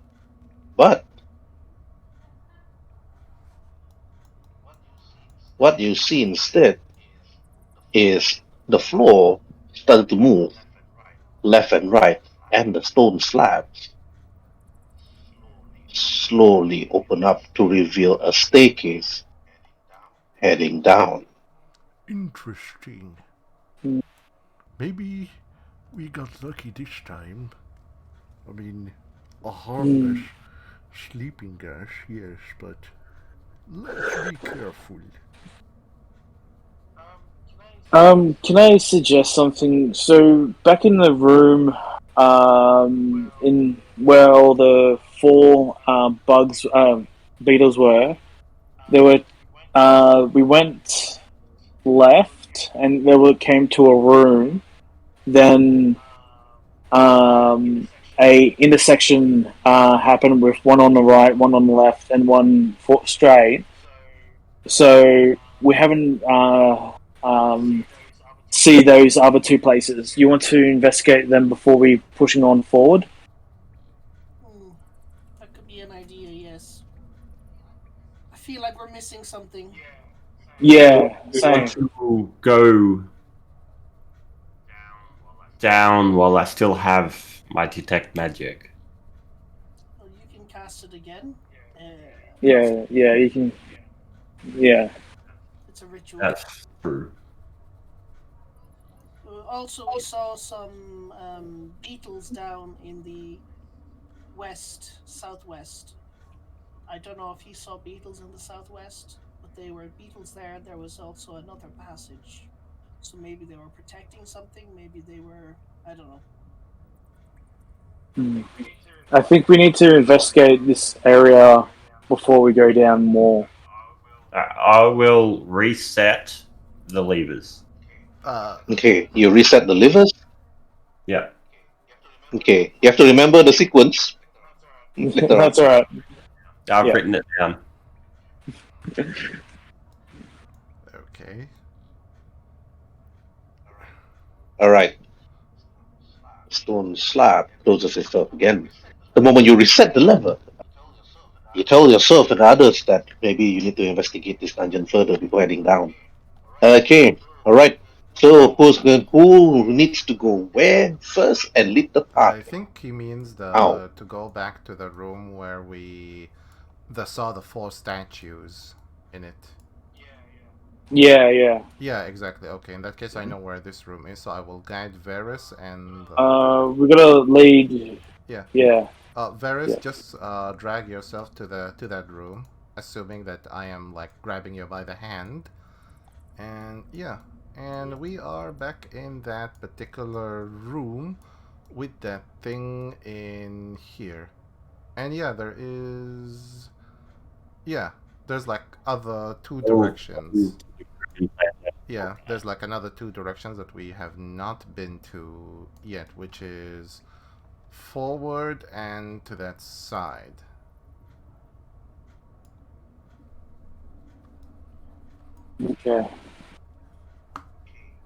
Okay, you reach huge chambered room with a monument, the riddle regarding the silver moon and the golden claw, with 4 other statues further to the northeast, northwest, southeast, and southwest. But this corridor that heads towards the west, because I'm still using traditionally I'm using north, south, east, west, just like old Dungeons and Dragons. So this corridor that leads to the west and the one that leads to the south. So going from right to left, starting from Elgin. Elgin, what are you gonna do?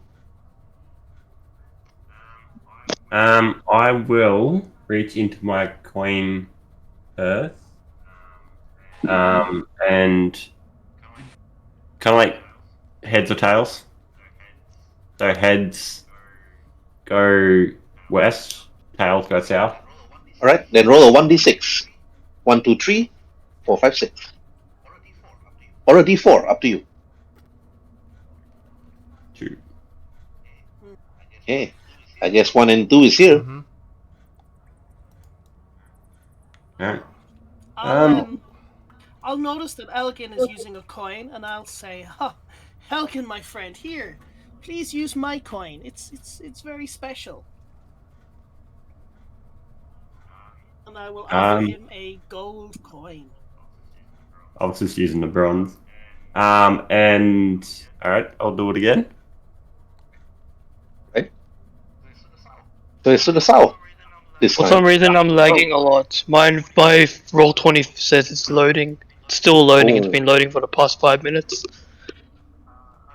I attached another browser, and I think do that way, because that's what happened last time to me, last session. Oh yeah, I can see now. We're in the room Okay. where the 4 statues are. Yeah, let me Kelgan. just hold there. Kelgan, you flipped the coin. It landed. To show that you need to go to south. The coin says we should go south, and I'll put the gold coin into my coin purse. Okay? And I'll turn to Varys and say cheers. Oh, you are more than welcome. I'm guessing we should proceed that way then.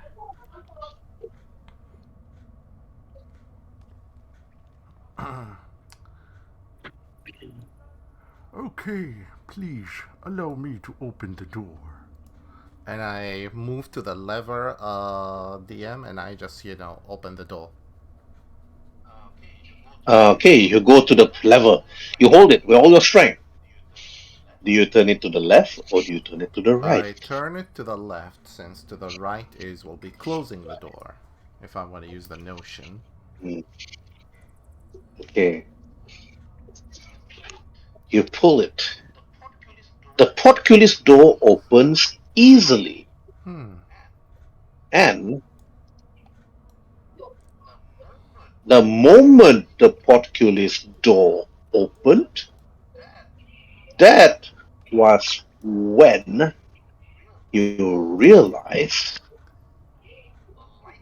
a lightning suddenly appeared and shot straight right in the front of Elgin and Tierson. Shouldn't Durton be in front?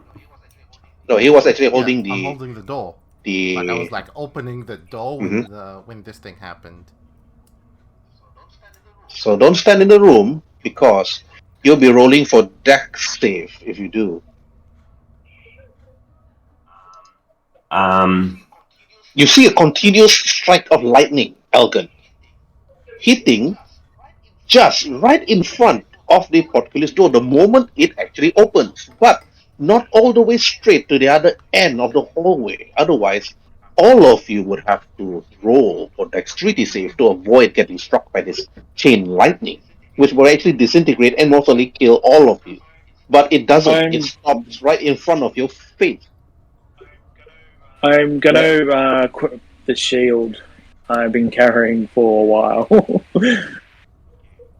Okay. Elgin, you took the shield. What are you gonna do?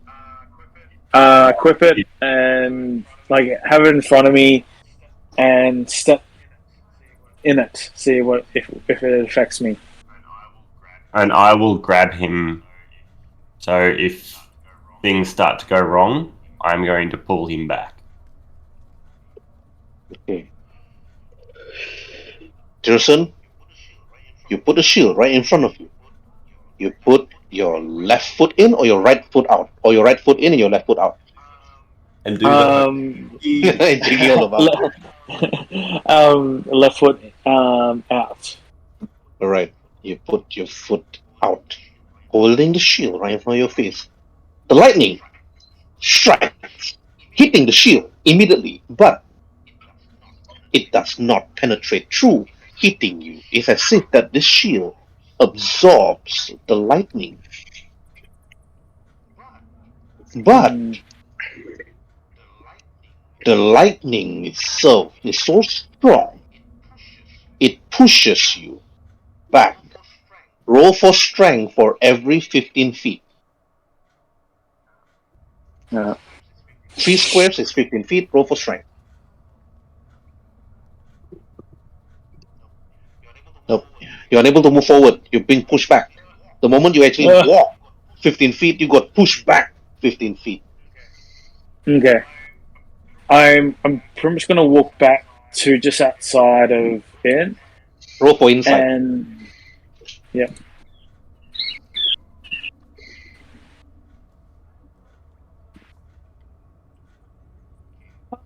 Okay. You're unsure what to do next, Jason. The lightning itself is so strong, unable to push you because you can hold the shield, but every time you move forward, it pushes you back. So what are you gonna do? Everybody else, please roll for insight.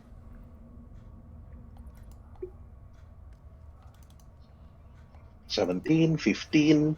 Rinzai 15, Durotan 17. Okay. Oh, Varus is very high.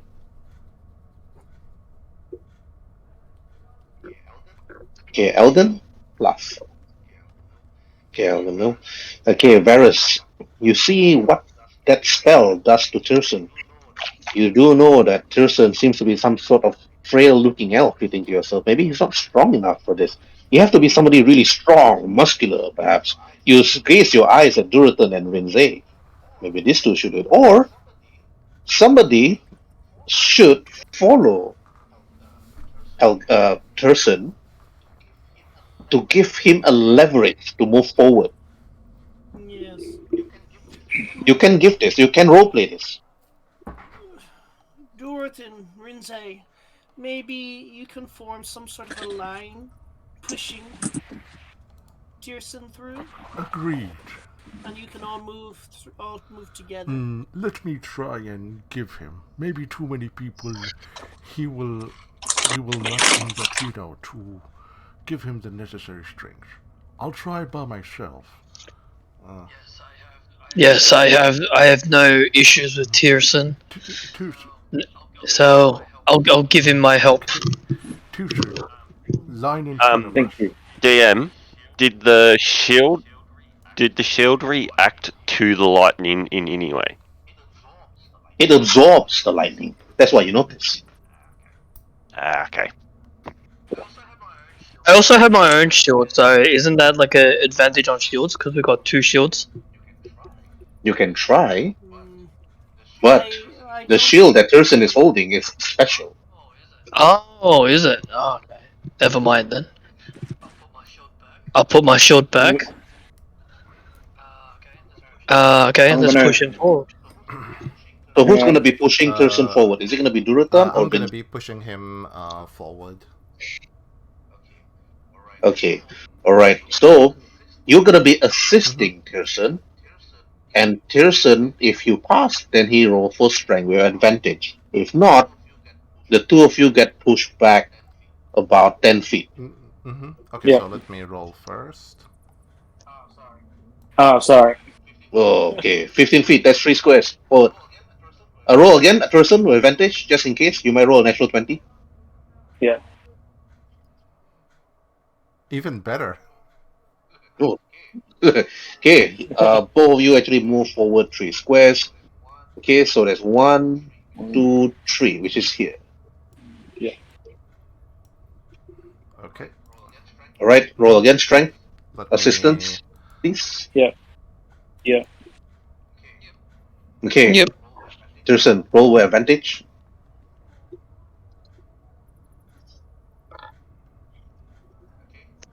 Okay, move forward another 3 more squares. 1, 2, 3, here.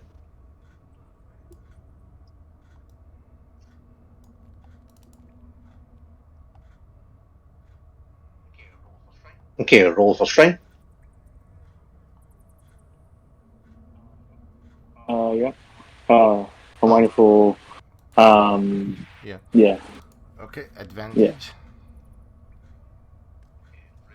Okay, Rinzai is just like pushing Durotan from the back. It's like while Durotan is pushing Rinzai, pushing Tirsen, Rinzai is pushing Durotan. Okay, Tirsen roll for advantage with strength. Yeah. It's like Rinzai is like pushing the three of you two are too slow. He's like giving us a push. Yeah, and then because of the natural 20, Durotan pushed Tirsen. Tirsen, you're now right in front of the statue with the shield in hand, facing it in front, and then the lightning spell just shoots. It's still firing. It's still firing at you, but only hitting the shield. But what you notice in front of you, Tirsen, is one of the crystals from one of the village floating on top of the statue. What do you want to do? If you have to hold the shield, you can't, because the lightning is actually making a straight line. So, as long as you hold the shield right in front, Durotan and Rinzai and whoever can do something else, but you cannot. You have to stand there with the shield. But somebody else, but only one problem, somebody else have to hold you, otherwise the lightning is still going to push you back. So, if you have two strong people behind you, Varus and Elgin have to go inside to do something. I'll roleplay it. I'll call out Okay. with my line, almost sounding like I'm roaring, calling out to Elgin and Varus, come in and try and negotiate with the statue and bring out this crystal that we see in front of us. I probably, because it's lightning and it's pretty loud, I'm hitting the shield. I'll be like, not hearing anything, just like boom, Yeah. Boom, boom, boom, boom, boom, every single time. So it's like Rinze is like shouting, Elgin, Varus! I'll use message. I'll go up. I'll use And message then- to communicate with Rinze. Okay, you use message to communicate with Rinze. What do you say? What are you saying? Can I respond to him using his own message? Yes, Okay. respond. One, there's a crystal in front of us on this statue. We'll get it somehow extracted. And number two, there seems to be something that we could read over here. I think that's what I remember hearing. If I'm Yes, not. but you can't. But Duratan, Rinze, and Turson, you're unable to read what's written on the statue. Only Elgin and Varus can do that. Yeah, we can't read it. I'll use message to relay that to Elgin.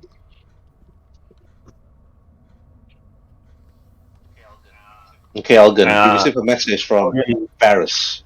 Comes around and like nods, and then goes and investigates the Grab the crystal. statue. There's two things I Grab want to the look. crystal. We cannot hold it any longer. The crystal is the one that's causing the stream of electrical energy, hitting the shield, Elgin. To grab it, roll for Arcana. Can I give help on that? Well, if you roll, okay. Alright, Varus, roll for Arcana. Nope. You're unsure. But you're not too sure what this crystal will do if you grab it. But you try to see the words actually written on at the statue itself. Roll for investigation.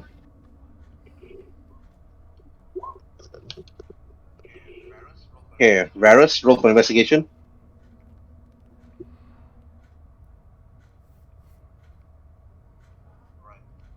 Alright. Okay, Elgin, because of the loud boom, boom, boom, boom, boom, boom, hitting the shield, and due to the strong electrical impact, the sparks flying almost hitting your face, you're able to see the words. But Varus, you took this advantage to actually see what's actually written there. What's written underneath the statue? It actually says, face the stream back at thee, then place me back at thine hand. Could you repeat that once more, sorry? Save the... I've written it in chat already. Yeah, it's actually there. Face the stream back at thee and place me at thy hand. Which is what's written on the shield, actually. No, I thought it was written on the. Oh, it's written on the statue, not on the shield. But it's written on this statue and the previous statue outside. Where we found the shield the first time. Yeah, only Varus saw this. You read it. So Varus, how do you RP this? You have to really scream out loud because Tristan is going to get very deaf after this. He won't even be able to hear anything. Again, I will use message to relay the information to Tirson. Okay. What do you say? Okay. I'll say that it's the same inscription, and I'll read out the inscription to him. Yeah. I'm just gonna go check.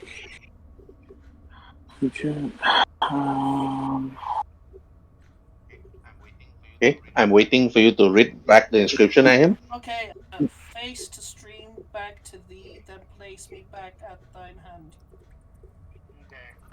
Okay, got ya.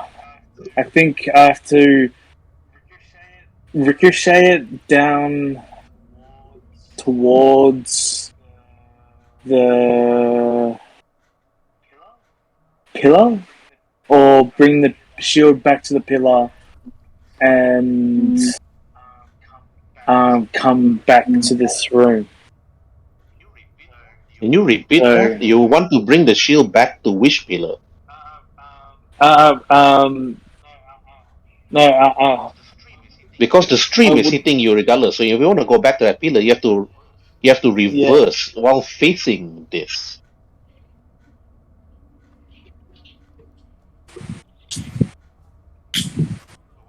I don't know So what the riddle means exactly. So anybody else want to think and help? Can Which direction are you? Which see- direction are you holding the shield from? From the front, like I'm holding it pretty much face to face of the crystal, face to face of it. No. As in, So- are you holding the shield from like the handle facing, while the face is facing the front, or is it the other way around? are you holding Like it a back? shield. I assume I was holding it the right way of holding a shield, where across my face and walking towards it. Because it says here, face the stream back at thee, then place me in thy hand. You have to do it in reverse. You have to, like. Oh yeah, change because the it hand says then place me back at thy hand. You have to put it as if the statue will be holding the thing, not the other way around. Yeah, exactly. thing. Yeah. Okay, yeah. So, I'll do that. Change it and face it, and change hands and face it towards the crystal, I guess. Okay. Like Because the statue that you're looking at is the same statue that looks exactly like this. Yeah. So you turn the shield. You listen to Durotan's advice. Durotan was actually screaming behind your ear. Face the stream! Turn the shield! He screams at you. As he does this, can I lie prone? Yeah, you can. You can lie prone.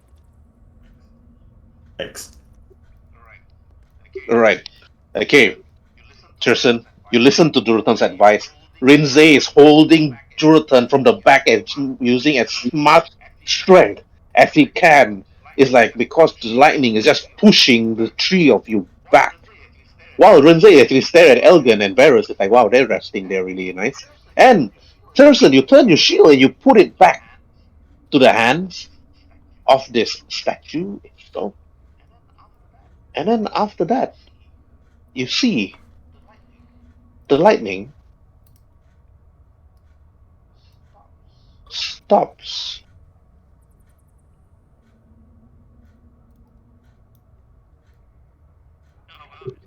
Oh wow! I'm just gonna call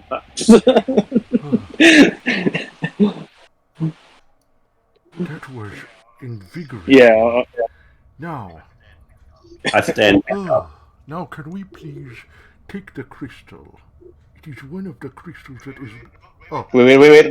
I want to wait for Tirson to roll con save first with disadvantage. Yeah. Because he won't be able to hear you if you fail. okay. He's just deaf temporarily.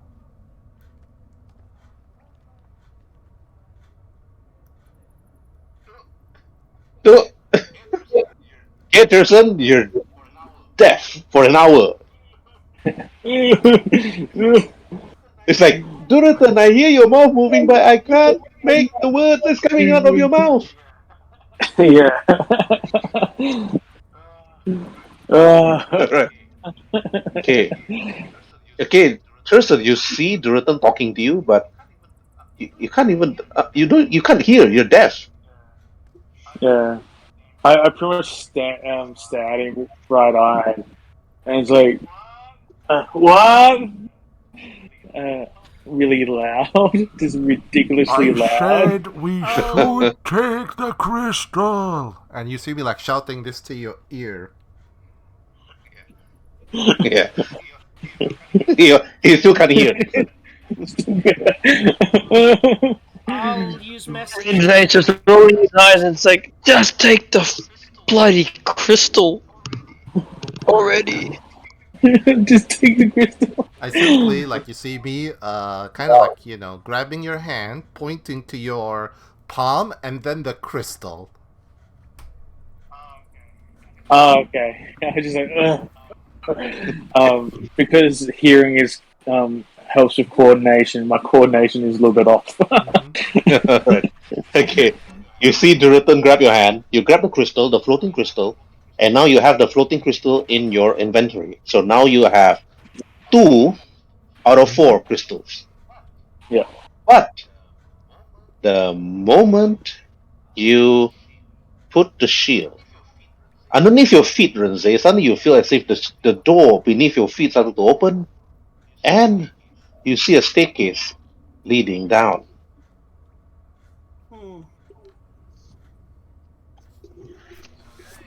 Concerning. Okay. Well, I turn to Duraton. It's like, Duraton, looks like we've got to take the lead again. I just like, With Deaf Boy over here, he will be useless in battle. Perhaps we should temporarily check the other passage. Maybe there is a crystal there too. Right now we have 2 crystals. Maybe we'll find a third one in the next passage. Yes. I second that motion. Rinzo. And then I will walk up to Kirsten and kind of like put my hand on his shoulder just to keep him like his central of balance kind of thing. I just simply like I tap you on the shoulder, Tirson, saying, like, pointing to you that we are going out and pointing at the crystal to look for the other one. I'm gonna say, okay, out loud. Mm-hmm. And Okay. it's just like really, really disorientated. And I walk out back. Okay. Mm-hmm. Duraton, you notice that the moment the 2 crystals actually close to one another, the one that Thurston is holding and the one in your pack, you notice that your backpack and Thurston's backpack started to shake, like vibrate slightly, like you're putting your PlayStation controller on the table and it just vibrates. Is it a good vibration or a bad vibration? Well, it depends on how you want to see it. For now, I basically, as I walk, I try to be as far away from Tirson. So assuming I'm back here, with the vibration stop?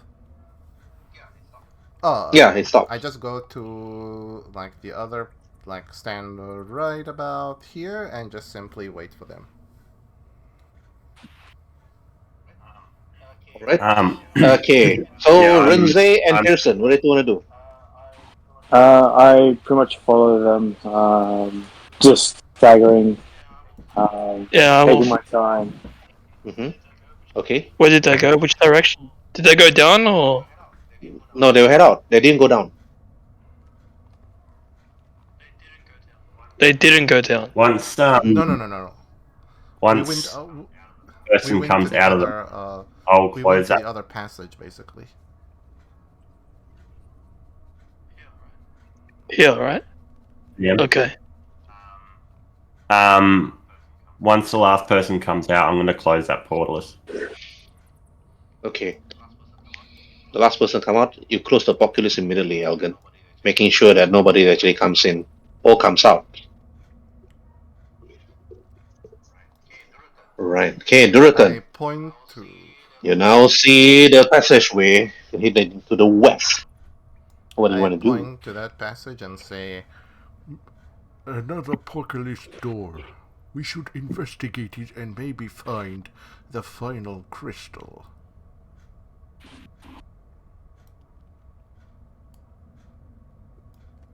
nothing? Seriously? And I'll just follow. Yeah, sure. Everybody like, Teos is deaf, Dorothy. You should know that he won't be able to hear you. I walk and Sure. I walk basically. I say, brother, you know I'm with you. You don't need to say so. We just go. I reach all the way to here. What do I see before opening the door on the other side of the pit? You see two levers, Dorothy. One on the left and one on the right. I look at Brinze and say, I might. This is a different lever than the others that you've seen. There's two. But when you pick inside the portcullis door, you see a number of XX inside. Tables on the furthest left, furthest right, and further to the front, with a chest and what seems to be some sort of alchemist table. I try first to move this one here. I move it left. Does anything happen to the door? Nothing happened. It's stuck. Can I suggest Number one, and I'll move that to the left. This one. Both of you move it to the left. Nothing happens. Okay. It's stuck. Can I suggest Renze and Dorothy, can you lift this portcullis up and see if there's any reaction on the levers? See if they move with it. Actually, a good question. I'll actually do that. So that's definitely a strength check. So I'm like, I crack my knuckles and I pick a right position to lift. And I'm like, yep, I'll do the same. Very heavy. I'm like, yeah, not gonna happen. Nope, Rinze. Even both of you try to lift it up, it's very heavy. You have to roll strength with disadvantage with this one. You tried, but even with 8-14, you're unable to lift it up. You're unable even to see whether the levers on the left or the right even move, or even slightly Maybe move. we should move the levers opposite of one another. One moves to the left and one moves to the right. Sure, let's do this trial and error. We will figure this out. I move mine to the left. You ready? I moved mine to the right. 2, 1. Go. Okay, roll for strength, both of you.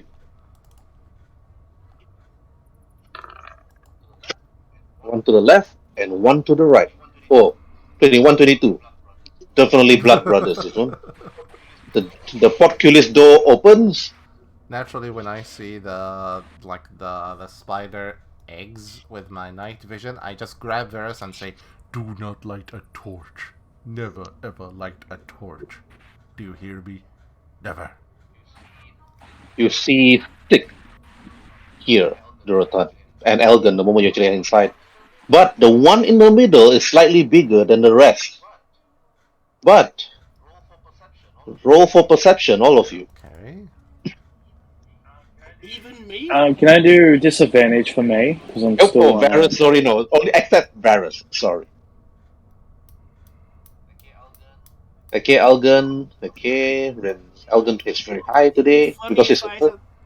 It'd be the funniest if I had the highest percentage. Yes, it'd be very funny. If you roll natural 20. A nat 20 on... Okay, Tirson is deaf. Gerson is like, what? And then, okay, only Rinze and Elgin actually notices it. Elgin, since you have the highest, followed by Rinze, you notice there is somebody stuck in this huge cocoon-like egg sac. It looks like a lizard folk right inside, body still intact, but you see very small, tiny beetles nibbling on the skin of the lizard folk inside. What do you want to do, Elgin? Rinze, you also notice that somebody is actually inside this cocoon sac. Does it look like it would be a shaman? You're not too sure. I will ignore it for now, and I'll investigate the 3 tables and the alchemy table. Alright, you just have to move where. I'm not too sure where you're moving. Are you going to move here? You can only move one place at a time, mate, so I might as well do the same. It's like, well, we both notice it, and I let the others know that there's a lizard folk in there with its being nibbled by little beetle-looking things, and I tell them it's like we're gonna have to save that lizard folk, eventually, but we're gonna explore these tables just quickly first. So Okay. Elgin's gonna go to the alchemy table. I'm gonna go to this table over here. Alright. So you move your characters first to one table, and then who is gonna go here to save this lizard folk? Obviously, Pearson, you need to roll in. You need to roll insight to see what's going on for sign languages. Where is the lizard folk? I can't see it in this picture. No idea. Pearson have no idea. Folk is inside this one, and The one in the middle. I tell. Okay, Varus, what do you do? I'll use message to relay the information to Tearson. Ah, yes, easier. I move to hear about DM, and obviously I start to see the small things, but what does the lizard man dressed? Is he like a shaman or something? Okay. Roll for perception. Normal? Normal.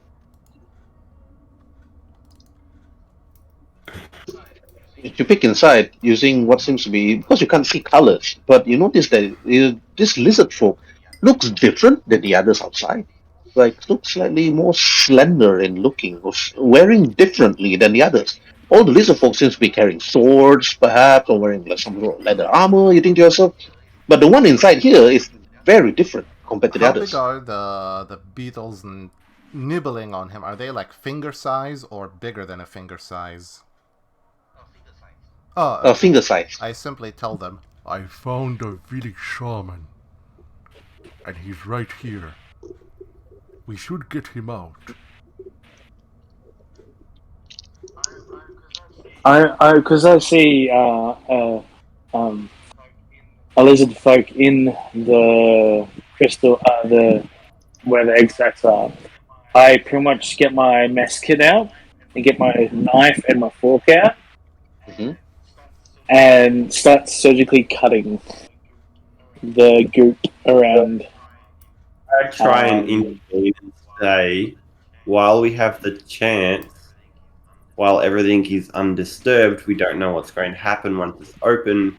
We should look around the room first. That way, you're gonna probably touch me. I'm deaf. Yeah, he's deaf actually. He's deaf. Yeah. Elgin talk to you, Pearson, but you can't hear him, so you have to roll inside, otherwise you just hear him cutting. I'll climb over and I'll like grab his arms. Alright, you quickly rush there and grab his arms, okay? Alright, because he can't hear you, so you were just about to cut the cocoon open. Okay, you notice this. Duratan and Varus can't see anything. Duratan, what do you want to do? Tell Varus what I have seen, which is the shaman, and I simply tell him that we're gonna search the room first before getting the shaman out. So I take him back. I take Varus back to stand at this corner here, so he can just stand here and tell him to just don't move and don't do anything. I move after that to this table, and what do I see in front of me on the table? Okay, alright. First things first, Elgin was the one that moved first. Okay, Elgin, roll for investigation. Rinze, roll for investigation. And Duratan, roll for investigation. Not a good day. Okay, Elgin 2, Duratan 7, and Rinze is 14. Okay. What you can see with your eyes, okay, is like Elgin, you notice that there is an alchemist table here. Lizard folks using alchemy. You scratch your head thinking, who's smart enough to do alchemy by a number of lizard folks? But you spend your time, roughly about 10 minutes or so, to actually look through this table to see whether you find anything interesting. But Runze, what you see on this table is you see 3 scrolls, 2 potions. Nicely put there. But you do notice that there are webs and slightly a bit of gooish stuff, like on top of it, but most of it seems to be undamaged. And for Duraton, what you see on this table is a number of scrolls and 2 potions, but you're not too sure what are they and what these potions do and what are these scrolls doing here. Are there letters for someone? You're not sure. So now I'm gonna go for Rinze. Rinze, what do you wanna do? I want to pick up those potions and I'm gonna put it in my backpack. I don't know what those kind of potions are, and then I'm gonna hold the scroll in my hand. Okay. The first potion is a green potion, but everybody knows what a healing potion looks like. Small little bottle, round bottle, oval shaped, and it's a potion of minor healing. So you took it easily and put it into your pocket. The green So one. what's a green potion? Okay, so You're the not too red sure. potion is a healing potion. Okay, You're I'm not unsure. sure. Okay. You need to use an alchemist tool to figure it out because you've never seen a green potion like this before. How about the 3 scrolls? Can I try Arcana though?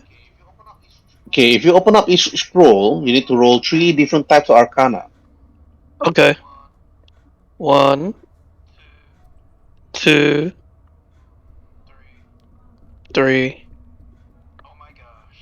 Oh my gosh. Okay, Rinze, even though you trained yourself as a warrior, but you never skip your school of magic. Even though you never really fully want to learn it, but you when you don't open the scroll, it's very very simple spell scrolls that's being used by quite a number of people, even in your village, even. And Well, right, one of the scrolls that you pick up is a scroll of bless. That's your 19. scroll Scroll of of bless. bless. hmm Nice. Okay, all right. And the 10 is a simple cantrip spell. It's a scroll firebolt. But what you notice is this firebolt spell is written exactly like a firebolt spell when you look at it, but upon closer check on the writings itself, it is not a firebolt spell. It is an ice bolt spell. It shoots ice instead of fire. Oh wow. So it deals ice damage instead of fire damage.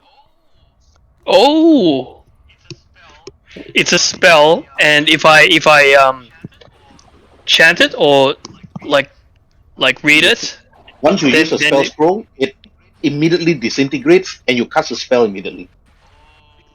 oh yep, I'm equipping this. This might come in very handy very soon. Oh no, I know I'm a fighter warrior, but you know even a good warrior needs magical spells. You know, it's not just for the wizards or the sorcerers. You know.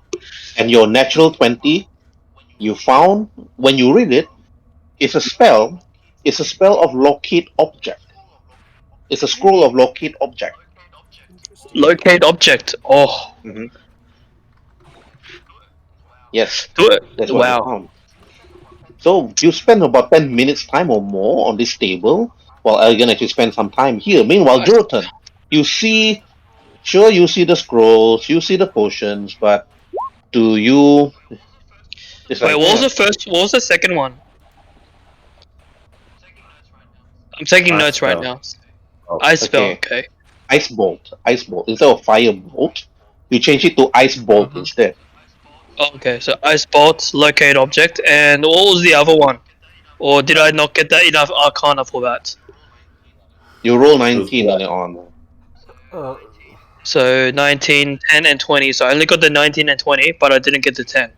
Correct? You did. It's the ice I did. bolt. The 10 is the ice bolt. 20 is locate What's the object. 19? What's And it? 9. Yeah, what's the 19? You guys did. You only said these two, you never said the third one. Yeah. He said 3. Oh, yeah. Oh, bless. Oh, sorry. My bad. Bless. Is there Yeah. something no, wrong no, with my no, no, headset? no. You guys No, can't it's hear? okay. It's us. Bless, Ice Bolt, and This- Locate Object. For me, I just grab everything and I just like put the spells in like the paper section and put the potion bottles in the potion section of my backpack. Cause I want to like focus on saving the lizard men, so I tell them that I grabbed everything on my end. Two scrolls of some kind and 2 bottles of some kind. We need to get the shaman out of his confinement. What did the rest of you found?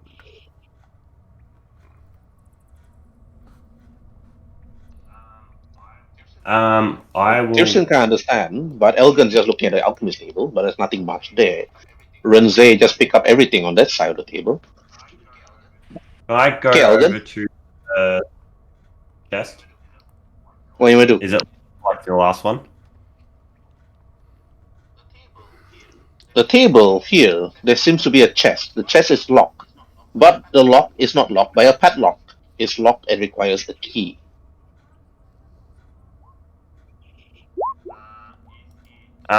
Is it heavy like the last one? Yeah, it's heavy. Could I?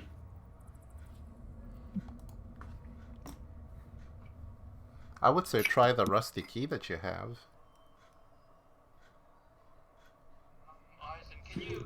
Eisen, can you edit my spells at the end of this so I could incorporate them into this from all of these stuff that I picked up? Can you actually cast spells? Yeah, actually, if you can cast the spells, then yeah. If you can't, then You can by rolling Arcana. You can. Spell scrolls you can use as long as you pass your Arcana against the DC of the spell scrolls. I'll just have to copy the firebolt spell description and change the name. Yeah. It's okay. You can do this after the game. Let's continue here because we don't have much time. We only have 1 hour left. Can I will just pick up the chest by myself and It's a really huge chest. It's quite big, so you have to carry it like really carry it.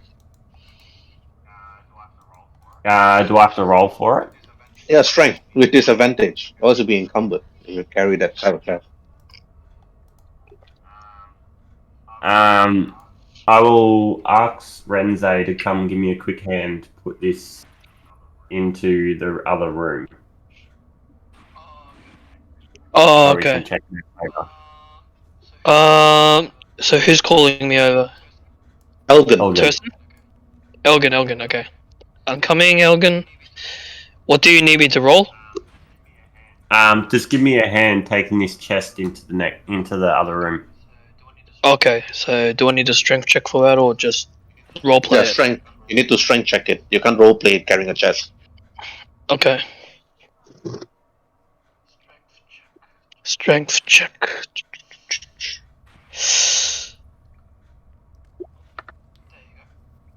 There you go. For a skinny you carry it. Oh, you carry it, but only moving about 15 feet at a time. It's actually quite big. It's actually a medium-sized chest. You're not too sure what's inside, but you sort of hear like rattling sounds from within. Clink, clank, clink, clank.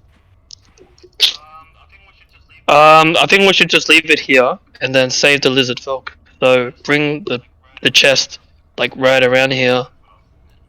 That's what I was thinking. Yeah. Right. We put it there and then we'll sort out the lizard. Like put it on this side of the portalisk. Pretty much. Yep. So. Right, and then I guess we'll go and I'll assist Tierson and let him notion for him that it's okay for him to continue what he's doing. Okay. So there's a roll for inside. Yeah. Because we're not too sure how Elgin motioned you. Is it going to be a thumbs up with a smile like yeah?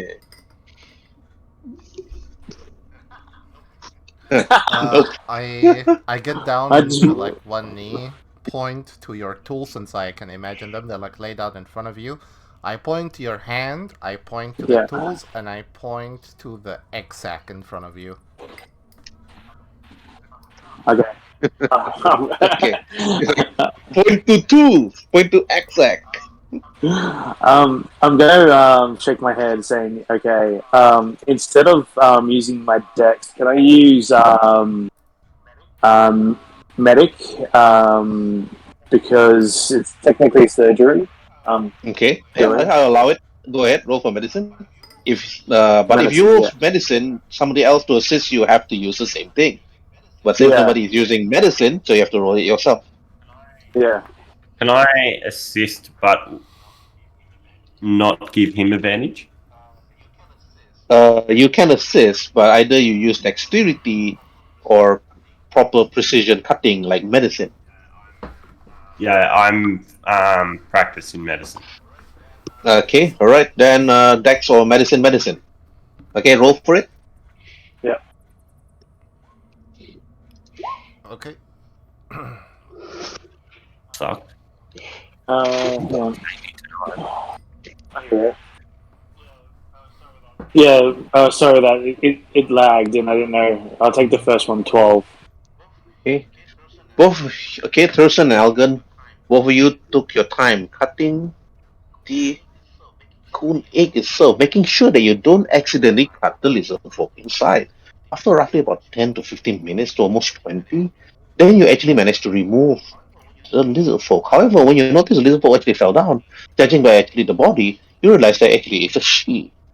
And you notice actually she fell down on the floor with all the ghouls and the ooze, and then those small little baby beetles like the size of your thumb slowly nibbling at her skin. I carefully remove them and just toss them back at their own egg without like harming them, since they're like defenseless wee babies and killing them is kind of beneath him because they're unable to defend themselves. So I'm like, as I see them trying to nibble and bite, I just like carefully remove and toss them back at the egg while gonna like carry her on my shoulder and say to them, Well, let's leave. We should also close down this door to prevent anything from coming out after us. as I like carry her, I would say Princess carry, and walk with her outside and just wait for them near the chest. I'll grab Tierson's hand, like grab him by the wrist and kind of like pull him out of the room. I quickly shove my my eating utensils back in my backpack. Reluctantly walks out as well. It's like, but I wanted to squish some bugs. Next, Well, Duratan did squish some bugs, but not squishing, putting them back nicely. So far, you guys have not killed any bugs until now. I tell Murders. Rinze and Varus to close down the door behind us. Yep, we'll close it. We did the strength checks before, so Easily done. So you open it up. You notice that the lizard folk underneath seems to be still unconscious, and her eyes not open. But you realize that every other lizard folk outside, other than the huge, big, muscular one outside the temple, which is like brown, dirty, brownish color, this one is light blue. Holding her nose spear with a tattoo on her forehead. And of all lizard folks people, she looks quite fine, or quite beautiful in terms of lizard folk standard. And then she slowly opens her eyes. And then she stares and looks at the rest of you. And then she said, softly in her lizard folk voice, "Is this am I snapped? Right there? Is this heaven? Is this is is this the lands of the Fae?" She asked. Thurston and Rutan, you heard what Fae? It's like heavenish? What's heavenish, you think to yourself? I just Is it simply heaven? tell her, no, this is not heaven. You are in a temple. Your people have been missing you. We've been sent here to find and to see what happened to you. How many moons? She got How up. many moons since you've been trapped inside that cocoon?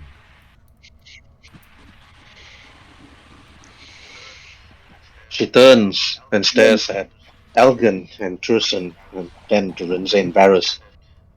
She said, So she looks at all of you. Wait, you are not lizard folks. You are. Who are you, sus? Who are you, sus? Yes. My name is Duratan. This here is Tierson, and that's Elgin. The gentlemen at the back are Varys and Rinze. We are adventurers. We came to your village on an urgent business, but wind up involving ourselves in a search and rescue mission for you.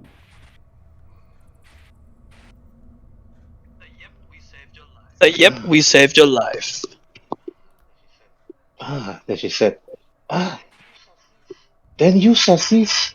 Then you shall cease my master? She said, you shall see my master? She asked you a question.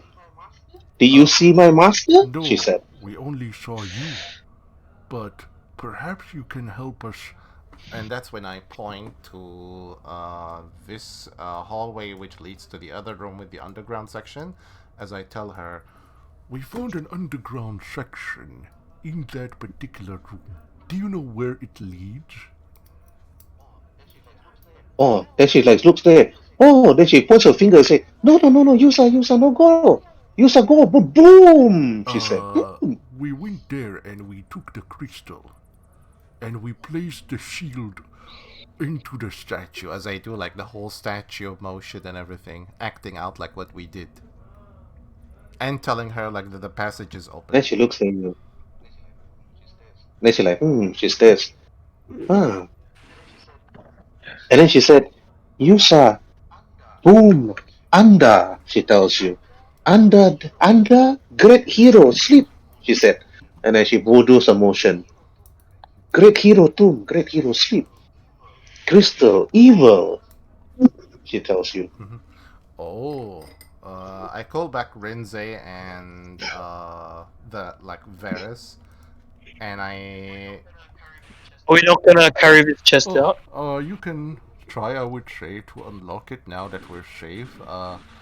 Elgin, see if you can converse with this lizard woman while I help Rinze and the rest. I'm not so sure I'm Varys in. The lizard folk woman actually pointed at the chest. Master chest. Master's chest. Do you know how to open master chest? Master chest requires a key, he tells you. Key. She's a bit adorable, man. Elgin, show her your key. And not that kind of key. I'll take her to one of the other rooms that we didn't set the beds on fire. No, I'm joking. I'll pull out the other one and say, like this, but smaller in motion. Like, say I'm holding the key in one hand, use the other one, my other hand, above the key and kind of like visually shrink the key down. Like, you know what I mean? Mm-hmm. Then she looks at you, looks at the key. Key, hero key. Open tomb, hero sleep, she tells you. The key is open to the tomb where the hero sleeps. Then she points at the room with the thunder room earlier on. I think we may have found a key for that particular room, as into under the staircase. But what about the box? Then lizard folk then tells Elgin, no disturb hero sleep. Hero sleep long time. Leave hero alone, she tells you. I'll turn around and say, don't think your hero sleeps like you think. I think. Roll for persuasion, Elgin.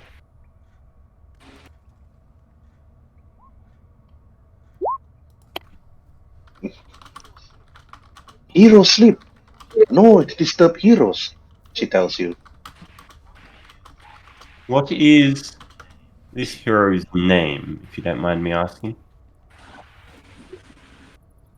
What Well, your persuasion 3, so somebody else need to ask that because she tells you not to disturb hero because her facial expression seems to be a bit annoyed and angry that you hold the key to the hero's tomb.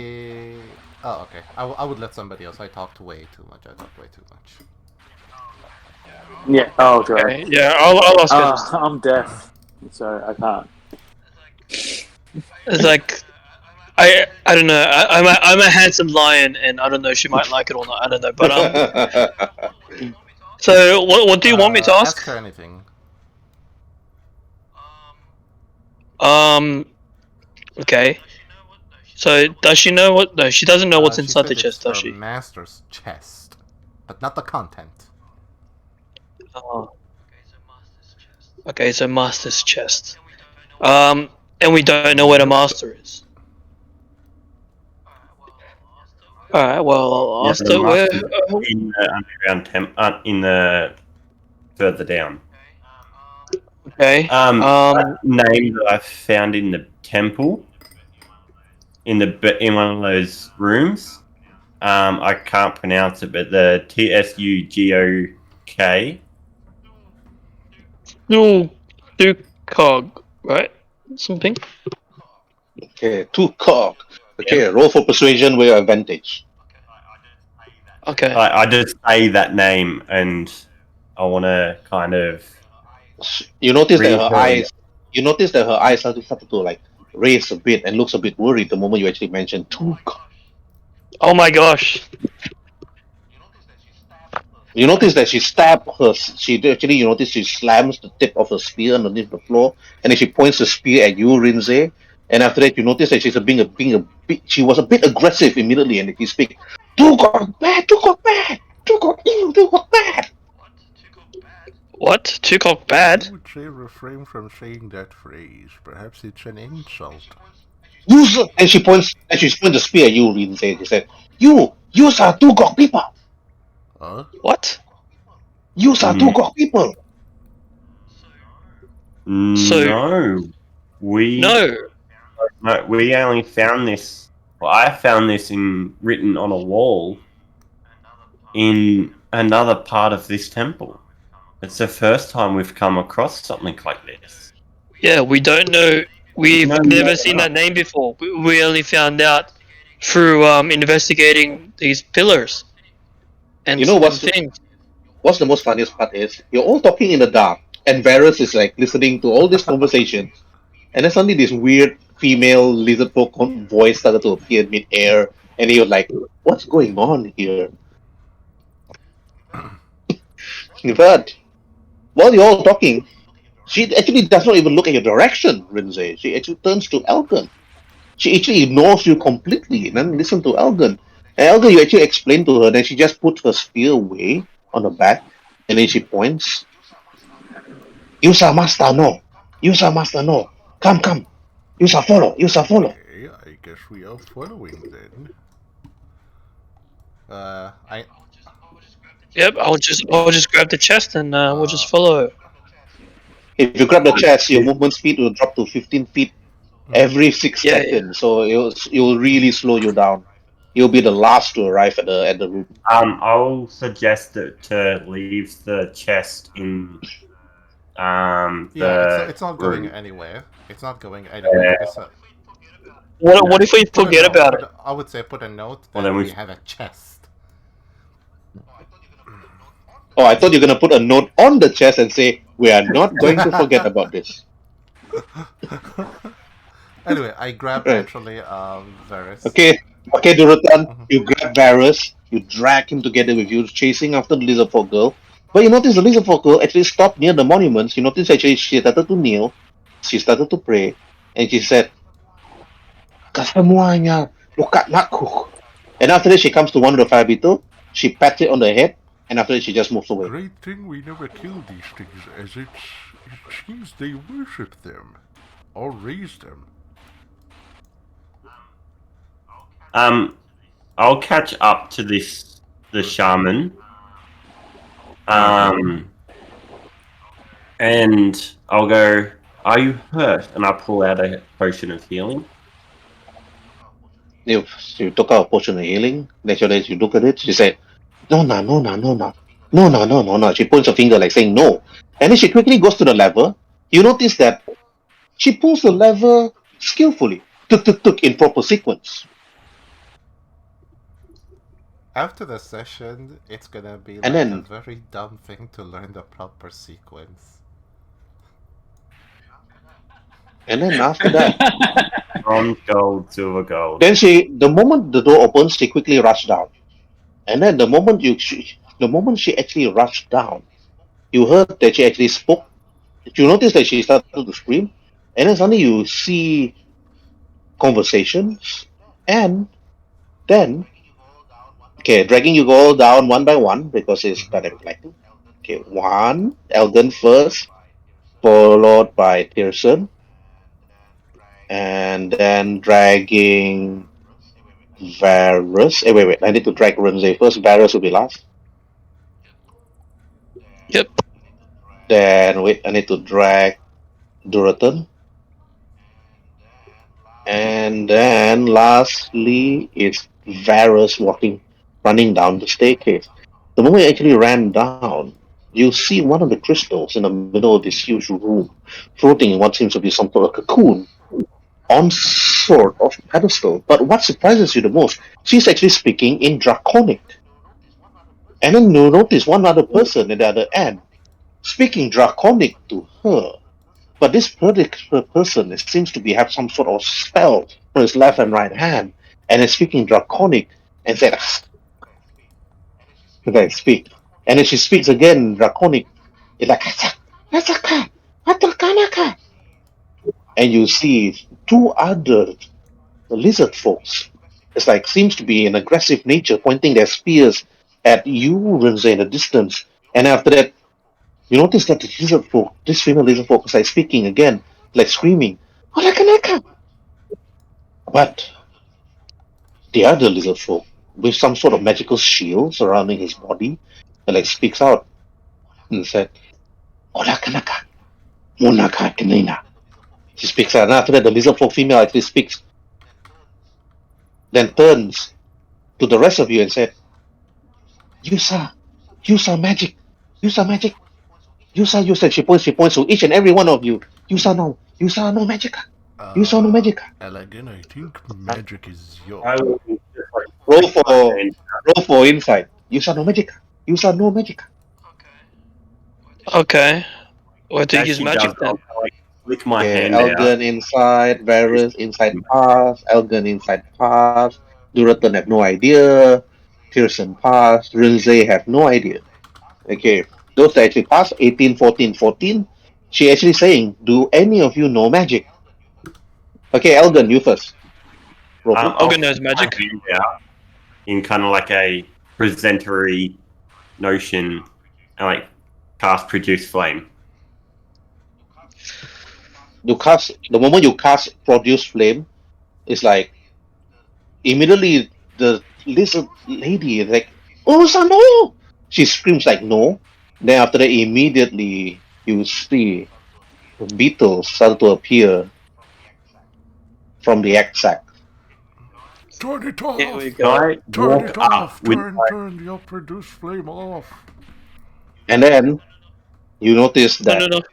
the other lizard folk there, and and after that, you notice this egg sac exploded, and a really big fire beetle suddenly appeared the moment you took out your flames.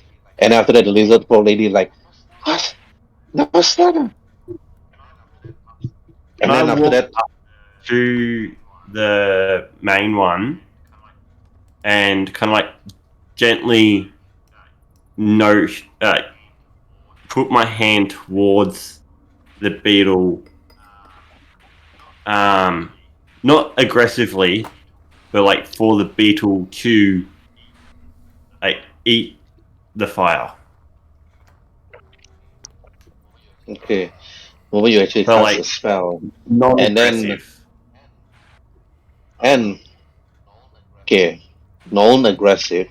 Roll for animal handling with disadvantage. Yeah.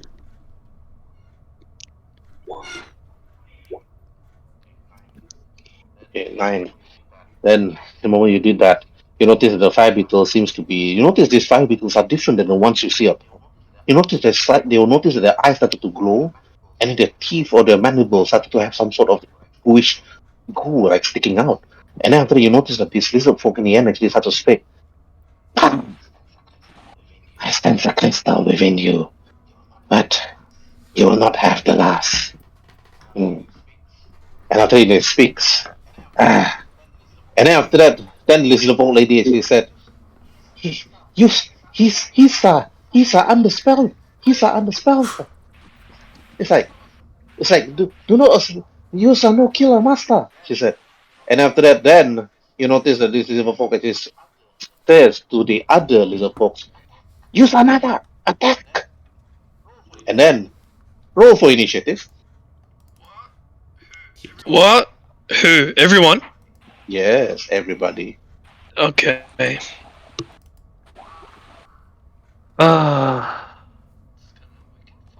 Just gonna we can finally squash some bugs. Holy what? Oh, don't worry. A nat 20 or a nat 1 on initiative does not affect combat performance. But rolling a 40? No, that's wrong. Yeah. Wrong initiative. Exactly. Wrong initiative. What? Yeah, wait. 44? Wait, How does one roll a 40? How is that even possible? Wait, a nat 20 does not affect initiative, but a 40 does. You just entered the high.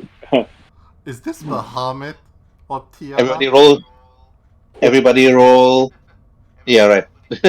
Everybody roll for initiative already? Yeah. Yes. Did I click?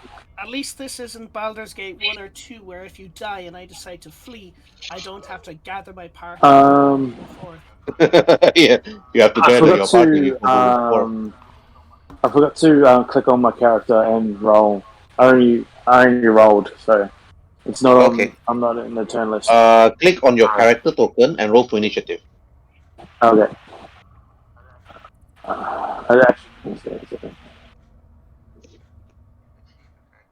Okay, let's see if your character is inside. Did I just press? Okay. Yeah, Yep. yeah, it's yeah. Right then. Okay. The lizard folk actually scream. It's like, Misa Master. It's like, mine crazy. Mine is like telling you, look at this, I say mine is crazy. And then Elgin, you're really at the front, you're running to the front. So what do you want to do? You see a giant beetle right in front of you. You see the lizard folk shaman is there, moving his hand, trying to cast a spell. But the other beetles is also under his command, and also the other lizard folks under his command. Okay, Elgin, what do you want to do? Did the I'm guessing trying to feed the beetle didn't work? No, it didn't work. Alright.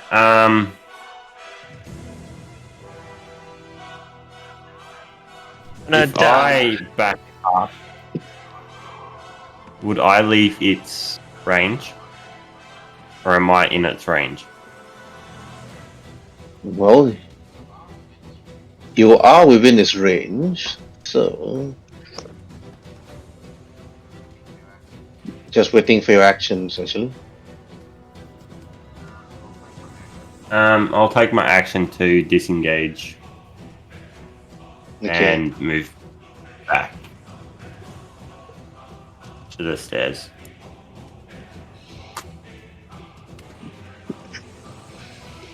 You see the little folk shaman in the end, so sweetly casting some spell. And after that, you just like start to shoot 3 different, some sort of spell. You know, that is actually magic missile. And then after one of it actually struck. So the ones in the front will be Duratan, Rinzai, and the lizard folk. Okay, that's rolling for damage. That's 1d4 each. Is that the shaman chick, is she on our side or theirs? What do you think? He's on the outside. Okay, right. Okay, Duratan, you receive 2 HP damage, getting struck by magic missile. Rinzai, you got struck by 2. Okay, 2 magic missile damage. So how much damage did I take? 2. 2? Okay. Okay. And then Tirsan, your turn. Um, You are unable to hear what this lizard folk is actually telling. You're still deaf. But you do know these beetles are coming over to attack you. I pretty much can read this scenario, what's happening of they're evil, and if I leave the the beetles alone, they leave me alone. So that's the terminology I'm working under. So I'm gonna move to here. Yeah. Yes. Follow the squares, yeah? 6 squares for moving. More than 6 is dashing already. It's moving beyond your movement speed. So can attack. Okay. Yeah, that's 35. I'm going to pair an action. If any of them come near me, harm me, I will attack with my longsword. Okay, ready action. Okay, Ready then action, yeah. this lizard folk actually rush. 1.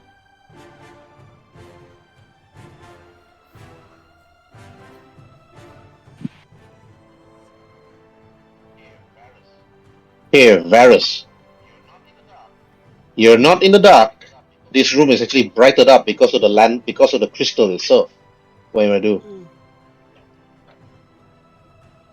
Okay, I am going to... I'm going to use Mind Sliver on the Queen Beetle here. Okay. So that is a DC 14 intelligence check. They're not very intelligent. I'm sure you'll pass. Should take a 6. Yep. 6. Okay, minus 6. 6 damage, and she has a minus D4 to any saving throw. Alright, okay. You're done? Yep. Okay, hey, Rinsley, your turn. What do you do? I want to go up to this beetle over here and do Daunting Roar. I'm 10 feet away from it now. And I'm gonna cast Daunting Roar on it. There should be a wisdom saving throw, I believe. What's the DC? 8 plus your proficiency plus your constitution. What's your proficiency bonus? Plus 2, I think. Yeah, and your Plus 2 modifier? Con modifier is also plus 2. That beetle is failed and is frightened of him. And as long as she maintains line of sight, running away to the wall. Running away. Okay, Duratan. You notice that Rinsley is roll. That's only my bonus action. Like, do I actually get an attack action on this particular beetle if I wanted to? You just move I here. can have a crossbow. Unless you take out your crossbow and shoot, but you have to remember Duratan is standing at this square and the lizard folk is standing at this square. You have disadvantage on range attack. Yeah, unless you move slightly, then yeah. Oh, unless. Yeah, unless you move here or here. What if I want to shoot at this one? Is there still disadvantage on this one? Nope, it doesn't, because Tirsan doesn't block. Okay, well, I'll shoot this one with the crossbow. Okay, roll to hit. Crossbow.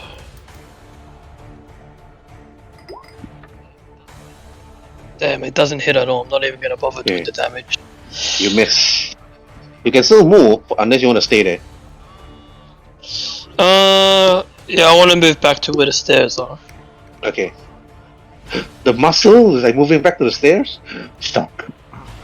Okay. Bonus Jonathan, what do you action do? to rage. Let me put.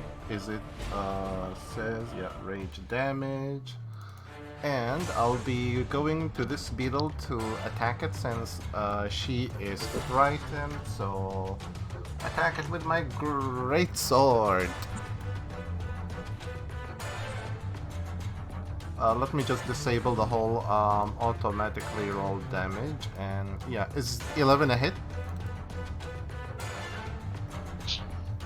Okay, Nope, it's a miss. that's all I could do for now, so yeah.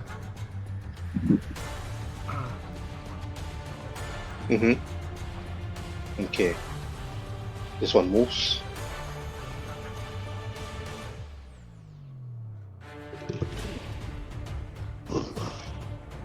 Okay, 5 beetles.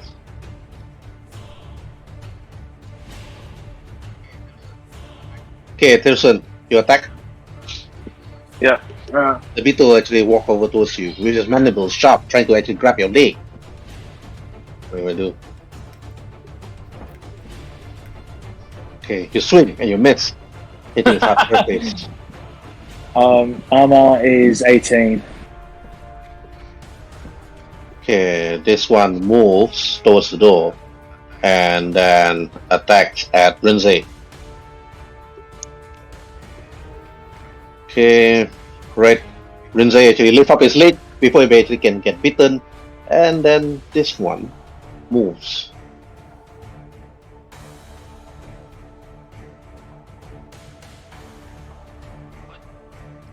Hey, what? This one runs away. Lizard man. I didn't too? take any damage. Nope. Do you want to? No. Okay. Right. This lizard man come over to you, Thurston, and attack, and stabbing you with his spear. You saw the spear coming, and then you block it immediately. Yeah. Okay. Now, round 2. Okay, Elgin. What do you want to do? Round 2.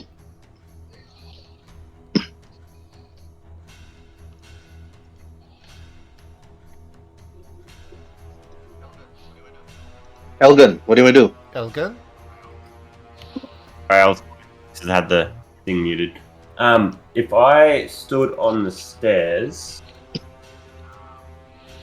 would I be able to shoot over Renzay and Paris, or would they pose? No, you can still shoot over Varus and Renzay, but anybody that's in melee, you'll have disadvantage. So. You can shoot at the mother beetle and this one, and I would say this guy if you can see him like normal, but not this or this, since you'll be having disadvantage because they are both in melee range, closer than 5 feet.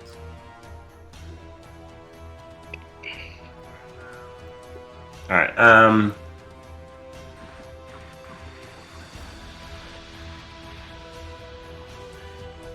I'll move there, and I will cast Produce Flame and fire it at that one, that lizard folk.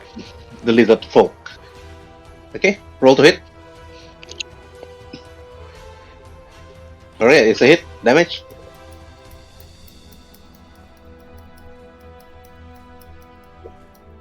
Seven.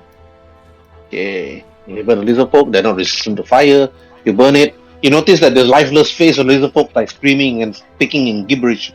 They're like, ah! As you throw fire at it. Then the lizard folk shaman casts a spell, and then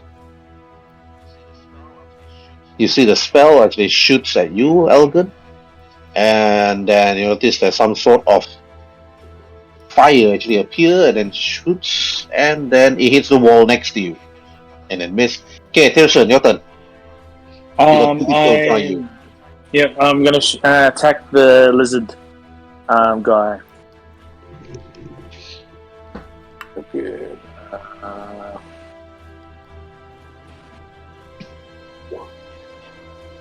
Okay, there's a hit. Yep. 5, right? One-handed or 5. two-handed? Yeah, one-handed. So 5. Okay, 5 damage. Alright. Okay. The lizard man that was actually being shot by the fire. 1, 2, 3, 4, 5. Comes to Elgin and pokes at you with his spear. And what's your armor class? 14. Okay, well, I got a 12. You saw the attack coming. You dodge to the side and it misses. Okay, Varus, your turn. The lizard folk is just right in front of you and Elgin. What do you do, Varus? There's also a beetle right next to me, so if someone could take care of that. On this one, I'm going to cast. I'm going to cast my. I'm going to cast.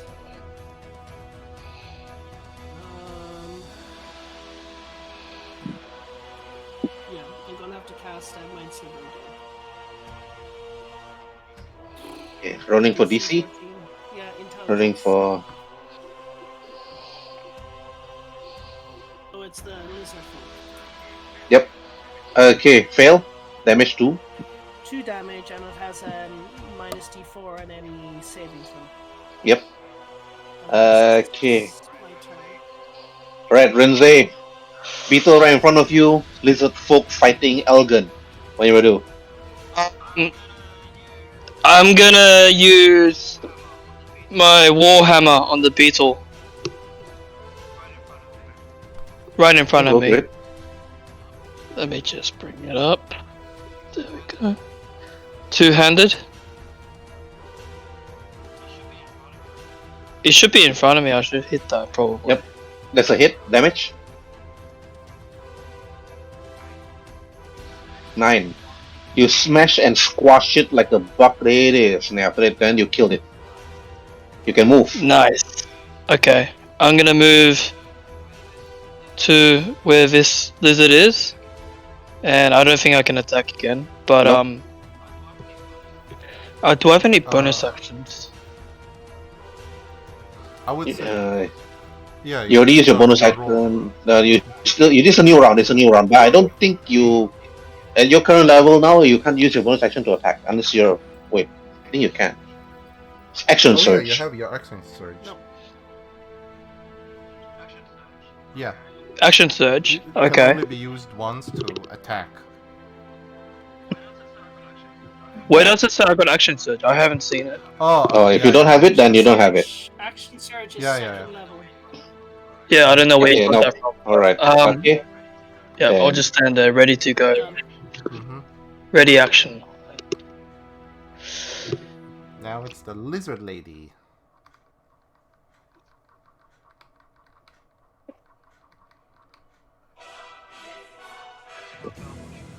Let's see how powerful she is.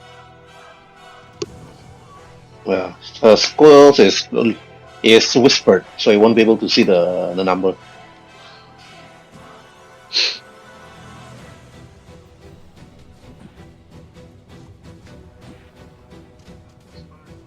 Okay, and whispered.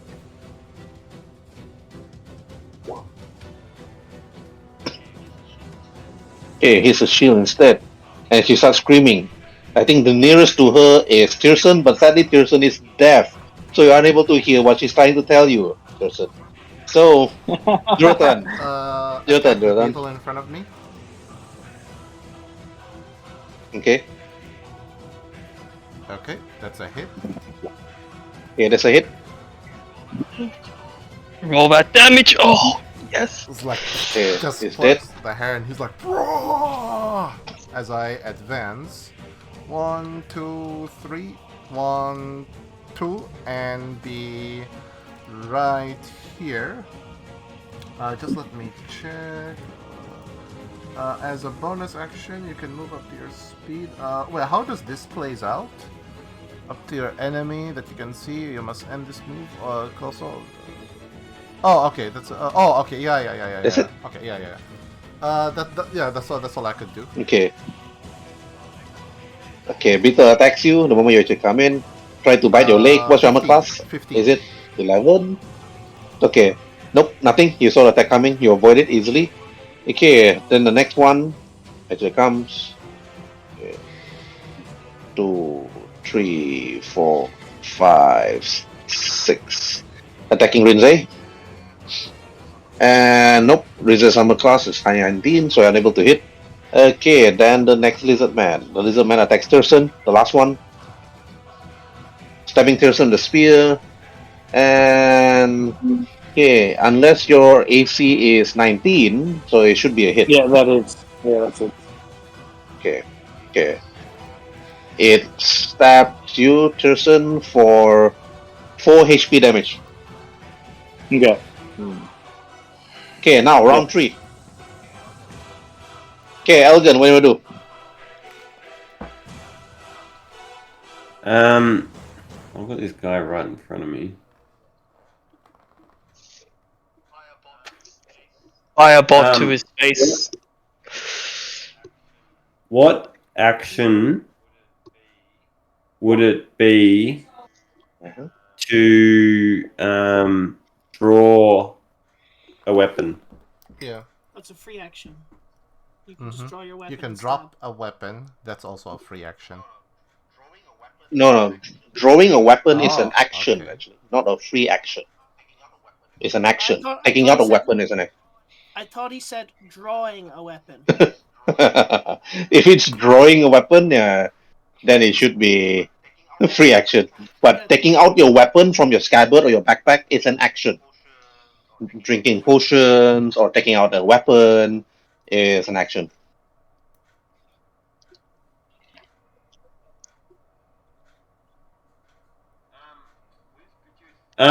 With Produce Flame, it says I can cast it.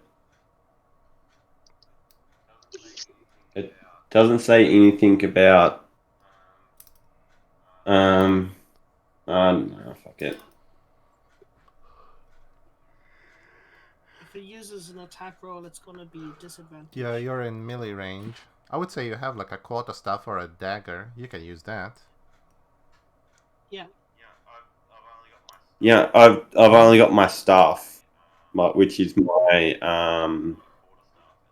It's not a quarterstaff. It's a Druid focus. I mean, if it has an attack like as a regular staff, then you can use it since the guy in front of you is already technically speaking on fire. You previously burned his. Yeah, you turned him into a walking shish kebab at the moment.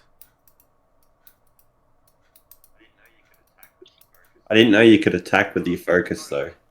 Okay, sorry, Algan. Actually, you can to take out your weapon. It's just a normal movement, so it's still a free action. So you can still take out your weapon, dropping it for free, picking it up, and take out your weapon and stuff. Alright. So as I keep my staff in my left hand, I will draw my scimitar from my left hip, and I will attack this lizard folk in front of me. All right.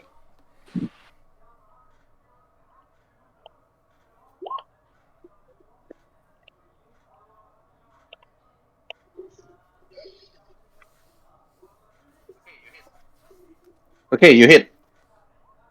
Ooh. Wait. Oh my god. Okay. That's hey, the wait. second. That's not damage. That's a hit. Yeah. I rolled. And the 13 is a hit. The critical 25 is. Are you using two-handed or what? He's not. No, a scimitar's only one-handed. Okay. Then the 13 is a hit. So. The damage. You need to click on scimitar in the chat window and it will roll the damage. Chat window. In the chat window where the 13 okay. there's under 13 Yeah, scimitar. yeah, exactly. Now it rolled the damage because it says here 4 damage slashing. Yeah, last time because on the character sheet, it has your attacks and spellcasting. Last time I hit attack for produce flame, and it done it, and then I clicked on the damage type, and it done it separately. Yeah. But Okay. if you click on scimitar, it's different. Alright, Elgin, you swing a scimitar at this injured little folk. Apparently, if something is actually controlling its mind, do you want to kill the little folk or knock him out unconscious?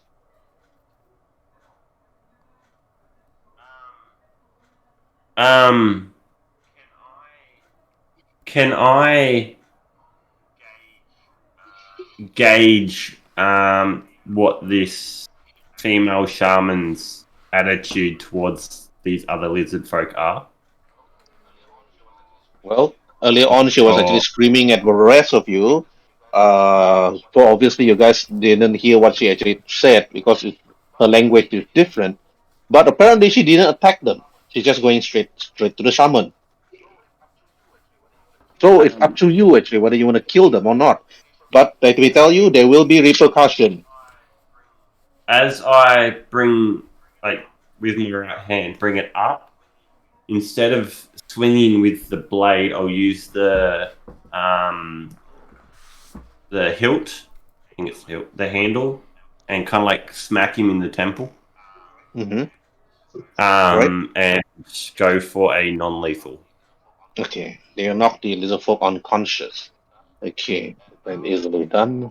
And now straight to the shaman again. Here, the shaman actually is busy fighting the other lizard folk, but he actually still casts a simple spell at Duratan. Okay, they choose a Duratan.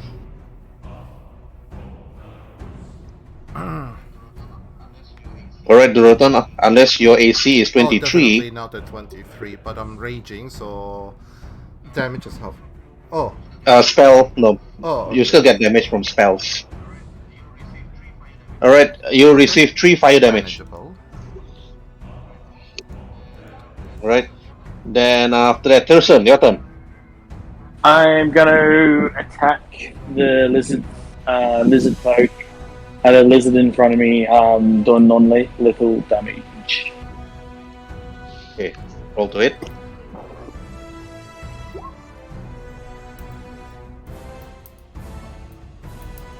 So, Is 14 a hit?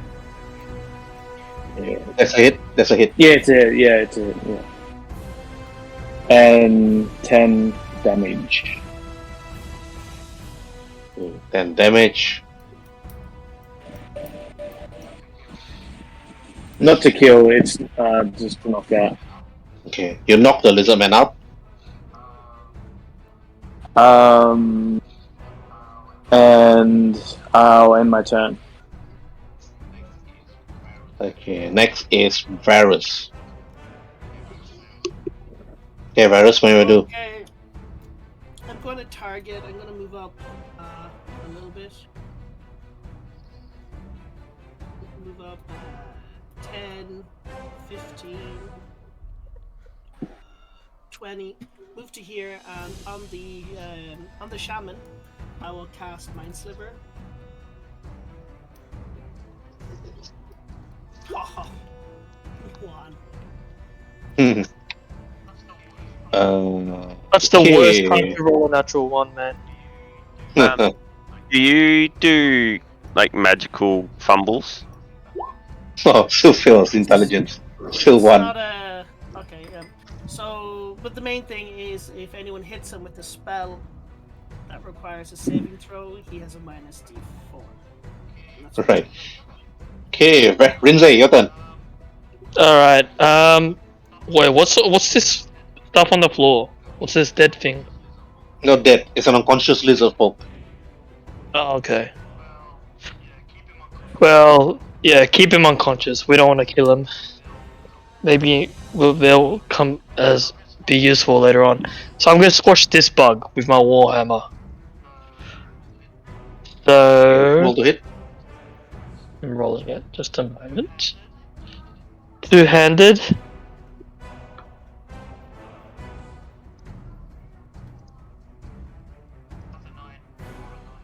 That's a 9. I rolled a 9. It's a miss. Okay. I'm gonna I'm gonna move 1, 2, 3, 4, 5 in this particular corner right there. Right. Okay. And then Chicha attacks with the spear. Okay, rolling to hit. Taking out a hammer and try to smash at the shield. And nope, nothing. Okay, Duratan, your Normally turn. makes like an attack against the beetle in an attempt to basically flip it on its back. Mm-hmm. Okay. Oh, there's a hit. Basically, what I do is like I just like swing underneath it so I can flip it, and I still have my movement, so I move 5, 10, 15, and that's 20 beside here. And can I attempt to intimidate him or cannot? Intimidate who? Yeah. Oh, that one. Hero for intimidation. Okay. Nope. Not high enough. Need to be DC 20. Mm-hmm. It's like not intimidated. You notice that the eyes is glowing. And it's like you notice that he's actually holding one sort of crystal on his hand while actually casting a spell. When you look closely. And you see Chichi the Chicha actually talking to you. You shall smack him. Mm-hmm. They're telling Like, you. I will smack you.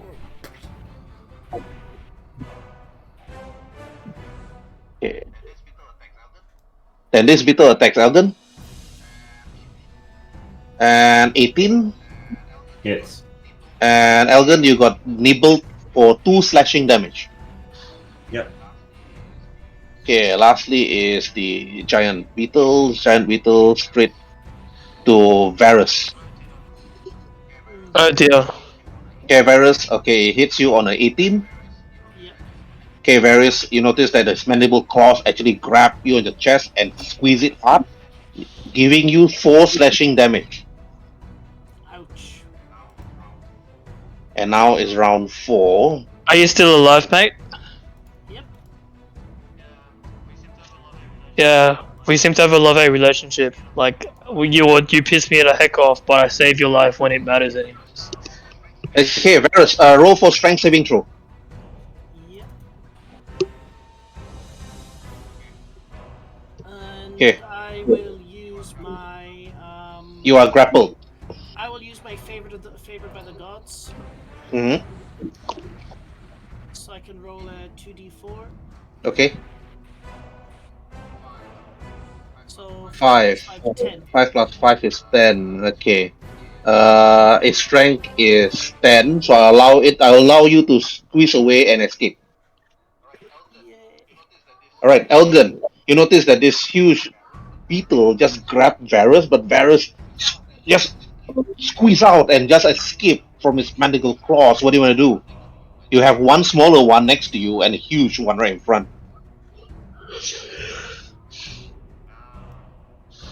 The one in front is dead. The This one's beetle. dead. This one's dead. This one's still alive. This one is next more to like you. on its back, actually. This one. Yeah. Oh, that's right. That's right. Yeah, it's on his back. Just unconscious. But no longer in the So initiative you have counter. just this and this. I've killed the one in the corner, but that's all out of like rage and anger. Yes. Elgin, what will do? I will attack the one next to me with my scimitar. Okay, roll to hit. Okay, that's a hit. Okay, damage. Okay, do you want to kill it or knock it out? Non-lethal. Non-lethal. Okay, you flip it on his back. And then What are you, an entomologist? Why aren't you killing these bugs? Okay, you can move, Helgen. What do you do? I'll kind of like skip between these two. So You 1, can come here if you 2, want to. 3, 4, 5, 6, 7. Oh, I got 35 movement. Okay, good. Okay, you move. Then the shaman actually attack. Okay. He casts a spell. Boom. Another magic missile. 3 different darts at Elgin, Lizard Lady, and Duratan. Rolling a 1d4. Okay, Elgin first. Okay, Elgin, you receive 1 HP damage. Yep. Lizard Lady, whoa, damaging. Okay, Duratan, you receive 3 HP damage. Duratan, it's a Yeah, spell, so you exactly. can't half it. Then Tirson, your turn. I'm gonna crush tackle the crystal in the middle. See if I can grab it and dislodge it from where it is. Okay. You quickly rush towards the crystal. You just grab it. Roll for wisdom saving throw.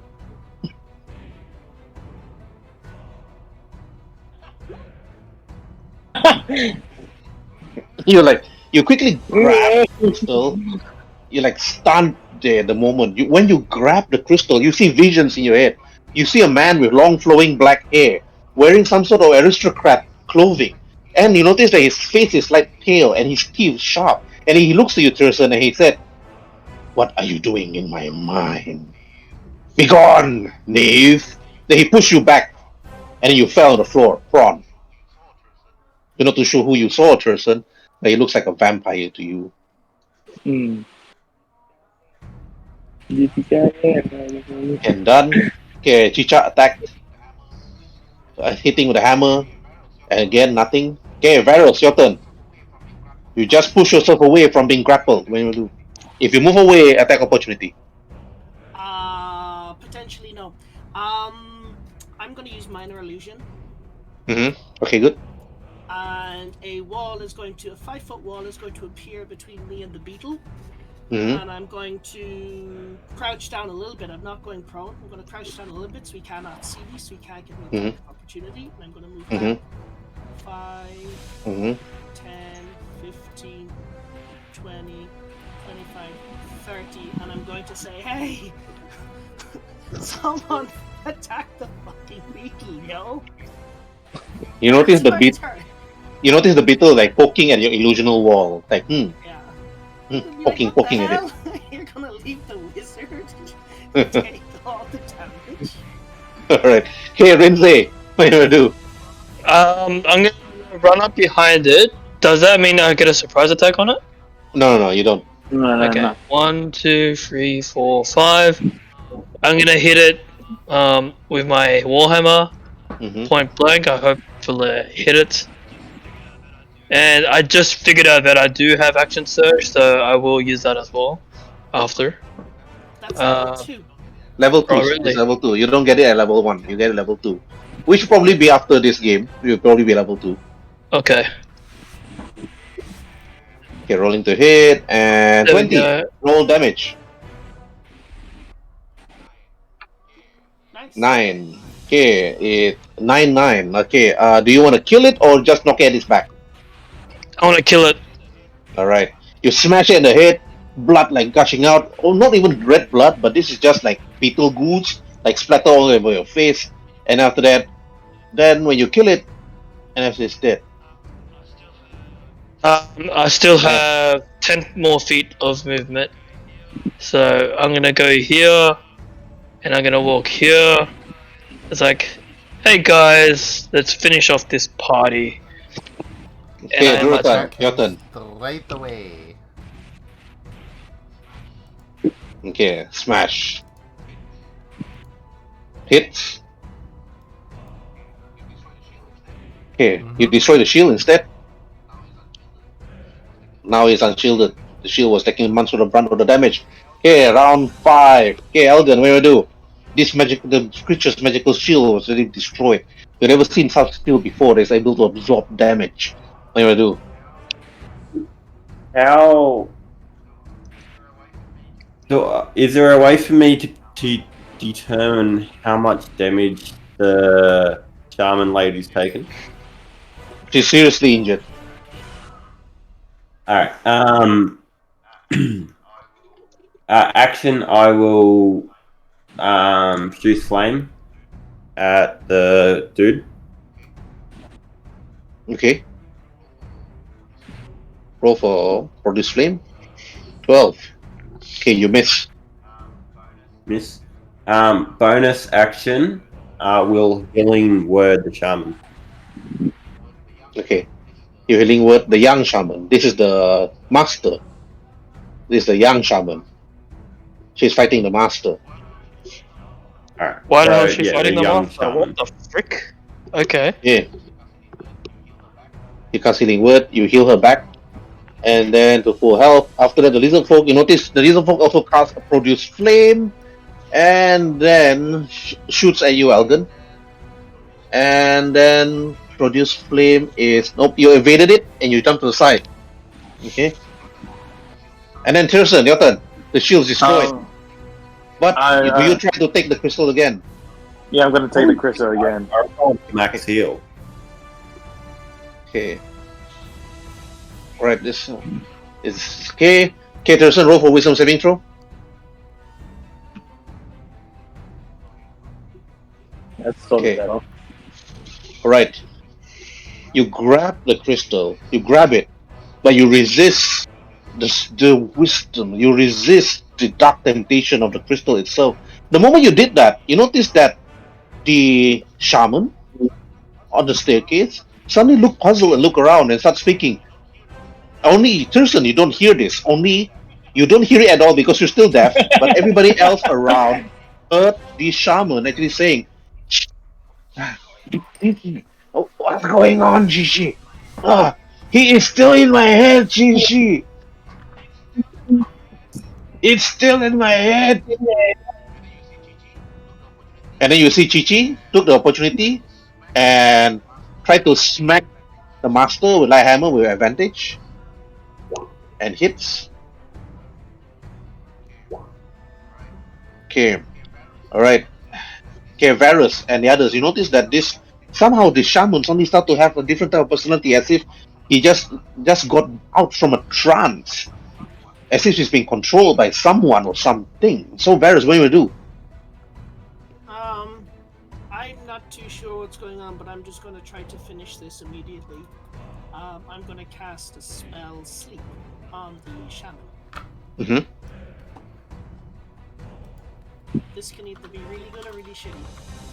19 hit points. Okay, his hit After point drop, 19, he goes to sleep. and he falls asleep, Okay. trying to stop Rinze in his bloody bloodbath so that he doesn't kill the shaman. I say, right, let's tie him up and make sure you gag him so he can't. Is that crystal different than the one that we already have? It's darker, but you notice that another crystal fell out from the shaman's hand and on the floor. I Who would picks it say up? me. I just pick it up, wrap it in a cloth that I have, and puts it a little bit near the other one. But I'm like praying with the cloth. It acts like a primitive barrier separating them both.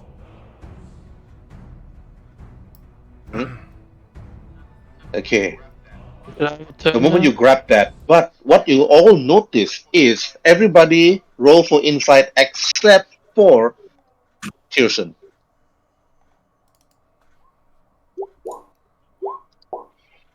Ouch.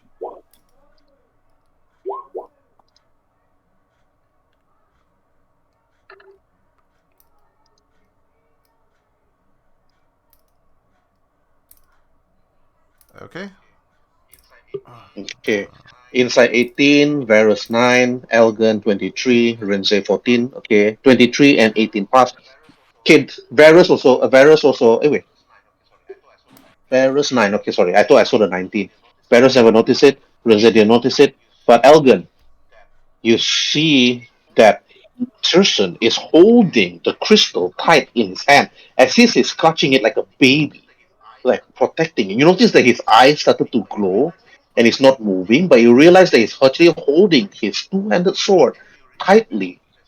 And you realize that there's some sort of dark aura or dark energy coming out from his body, but he did not move, he does not say a word, he does not say anything. But Tirson, you see that you're inside some sort of room. You're unsure where it is, but you see a particularly handsome man standing before you and some sort of walkway, and he seems to be standing on some sort of particular room. Then when you head inside, he spoke to you, raised his hand in a nice manner. Ah, so you must be Tirson. I realized that you have been holding that crystal for quite some time. He spoke to you slowly. But you are not the person that I'm actually looking for. The one I'm actually looking for is special and particular. And he looks at you. He tosses you to the side. And then after you fell into the abyss, into the darkness below. And then from there, you realize that you're inside, again, the sanctuary. So you drop the crystal from your hand. It falls on the floor. Slowly. You got back again from your senses. You're not too sure what's actually happening. But the lizard lady actually spoke and then said, and pointed at the crystal beneath your feet and said, Togo, Togo, bad, I Togo. guess she means smash the crystal, Tirson. Oh. Okay, Tristan is still stunned. Rinze, what do you do? Well, I'm still loading up and everything, but if it's my move, I'm gonna squash the rest of the bugs. And if Roll20 is my friend in the next minute or so, I'm gonna squash those helpless bugs. Okay, you head over and squash out of the bug. But Duratan and Varus and Elgin, you notice that Tirson is under some sort of control, but notice that Rinze is heading towards the unconscious bug and wants to kill them. So do you head over to stop Rinze from doing his action, or do you stop Tirson from picking up the crystal? So I'm gonna give the action to Elgin first, then to Varus, then to Duratan. Elgin, what do you do? I'll go for the crystal, and Okay, all right. I will wrap it up in. I'll like tear some of the bottom of my cloak and wrap it up. Okay, roll for wisdom saving throw with advantage. The advantage.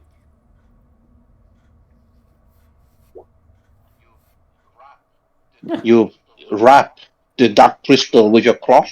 You realize that the dark energy almost destroyed or almost control your consciousness or control your head, but due to the cloth that you're holding, you're able to resist it for now. Okay, Varus, what do you want to do? I'm gonna stop Rinze.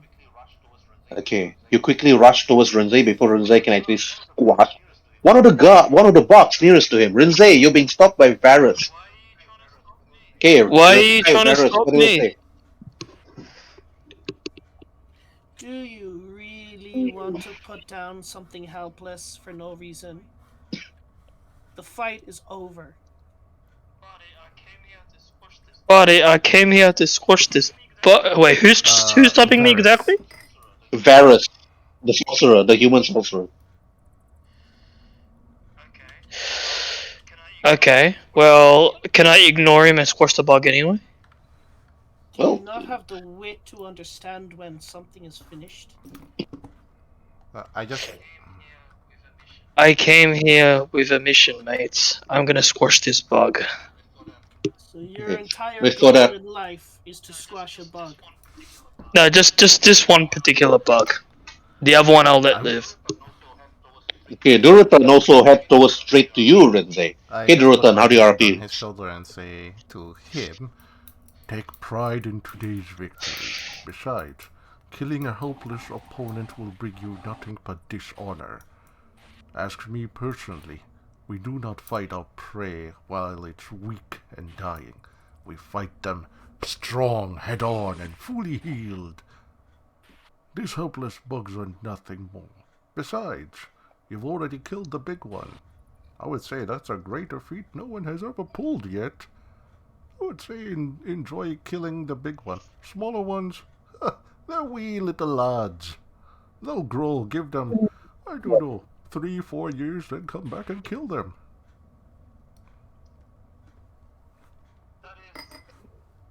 That is quite reasonable. Let them live a little bit longer, and once they're fattened up, then kill them after that. Let them have a life. You should hang out around the old village more. You'll pick up a thing or two about hunting.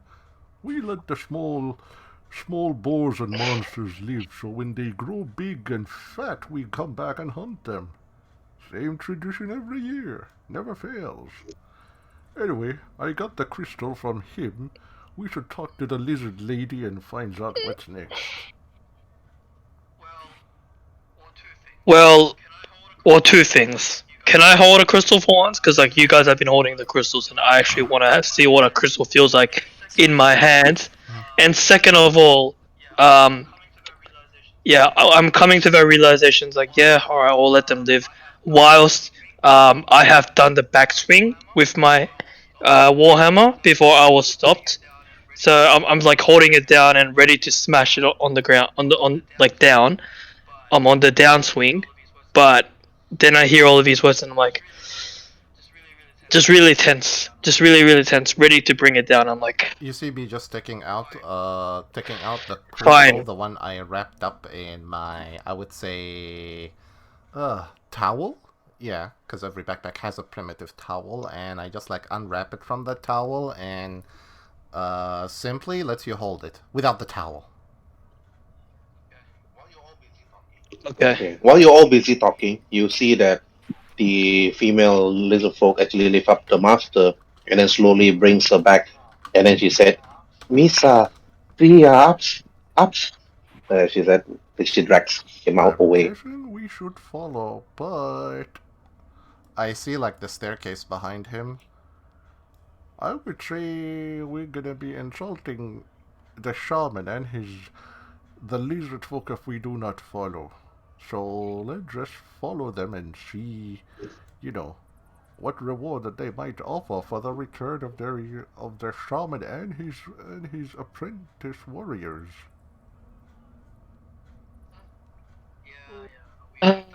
Yeah. We've done a lot of good work here. Let's go forget the get our chest. rewards. Do not forget the chest. We left the chest behind. We got a what? DM, is the crystal that I grabbed, is it different to the others? It's different than the others. Alright. Noticing Ren, like before Renze moves, noticing that he's got his hammer there poised, can I like run over and throw the crystal underneath it? Throw the crystal underneath what? Where? Underneath his hammer. So you want to destroy the crystal, the dark crystal. Yeah. Yeah, it can be easily done. Yeah, you can be easily done. You just put it on the floor, take the crystal, just smash it. It is easily done. As I put it underneath the hammer, I will back the fuck away. I'm gonna scream. I wasn't gonna. I did the backswing and I did not downswing because everybody stopped me from killing the bug. And then as I'm about to put it down, and with my other hand, so I only got my hammer in my one hand because Durotan has given me the crystal for my other hand, so I only got a one-handed one. And then he slides the crystal out of me, and I'm like, huh? What the? And then I'm like, why'd you put the crystal and there? I'll scream out saying, down. Bring the hammer down. Now. Smash the crystal that he has. Can I roll the damage? I'll roll damage anyway because it's satisfying to roll dice for some reason. Right. Okay. Then one-handed hammer. Okay. Smash. Easily done. And then you notice that some of the lizard folk actually just got up. It's like injured, but slowly being lifted up by Chichi, the female lizard folk, and they all actually followed her up the staircase. But the moment she actually got up the staircase, she actually slowly turns to the rest of you and said, "Under." She's like, danger, under. She points to the staircase where Varys is standing and says dangerous before she goes Come up. on, everybody, we should go. Also, But Yes, Elgin, yes, let's go. Elgin, do you proceed to destroy the dark crystal? Yes. Okay, easily done. You destroy it. Some sort of like a shock wave actually rocked the whole dungeon itself, and whoever was there roll for dexterity saving throw. As I knew that there was something going to happen, as I do it, I'll cast guidance on myself. Okay. Dexterity saving throw. D4.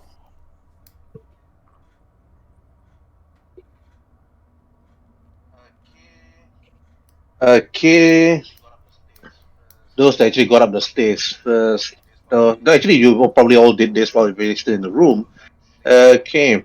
So dex save. Okay, the return actually the shockwave actually pushed you to the wall. And then for Tirson, also actually got pushed to the wall. Okay. Then for Elgin, for Varus, okay, Varus is like, you notice the shockwave, but somehow avoided the strong force itself before hitting the wall. Actually hit behind the axe itself. But Wait, do I have to roll it as well because I'm the one who smashed it? okay, if you smash it and not Elgin smashing it, then roll for dex save. Okay. Because like I remember him saying he put it under Rinze, not Elgin. I put it under your hammer, like ready for you to hit it with your hammer. Okay, I'll do dexterity save then. But you just walked away. Yeah, but I wouldn't be super lion and walk away before stuff goes down. So there's my dexterity save there. Okay. Did I pass? Okay, you fail actually. Dexterity is 5. Durton failed, Tirson failed, Elgin passed, Varus passed, Rinze failed. Okay. Roll 5d6 damage for yourself, please. 5d6. Those that pass half damage. God, man. Oh. See you guys. New characters, please. Yeah. I'm sorry. Good idea. I don't know what you guys were thinking. Yeah. I'm down. So You're I'm probably I'm, dead. Ooh. Do we not get death saves? As long as your damage don't exceed your HP, you're alive.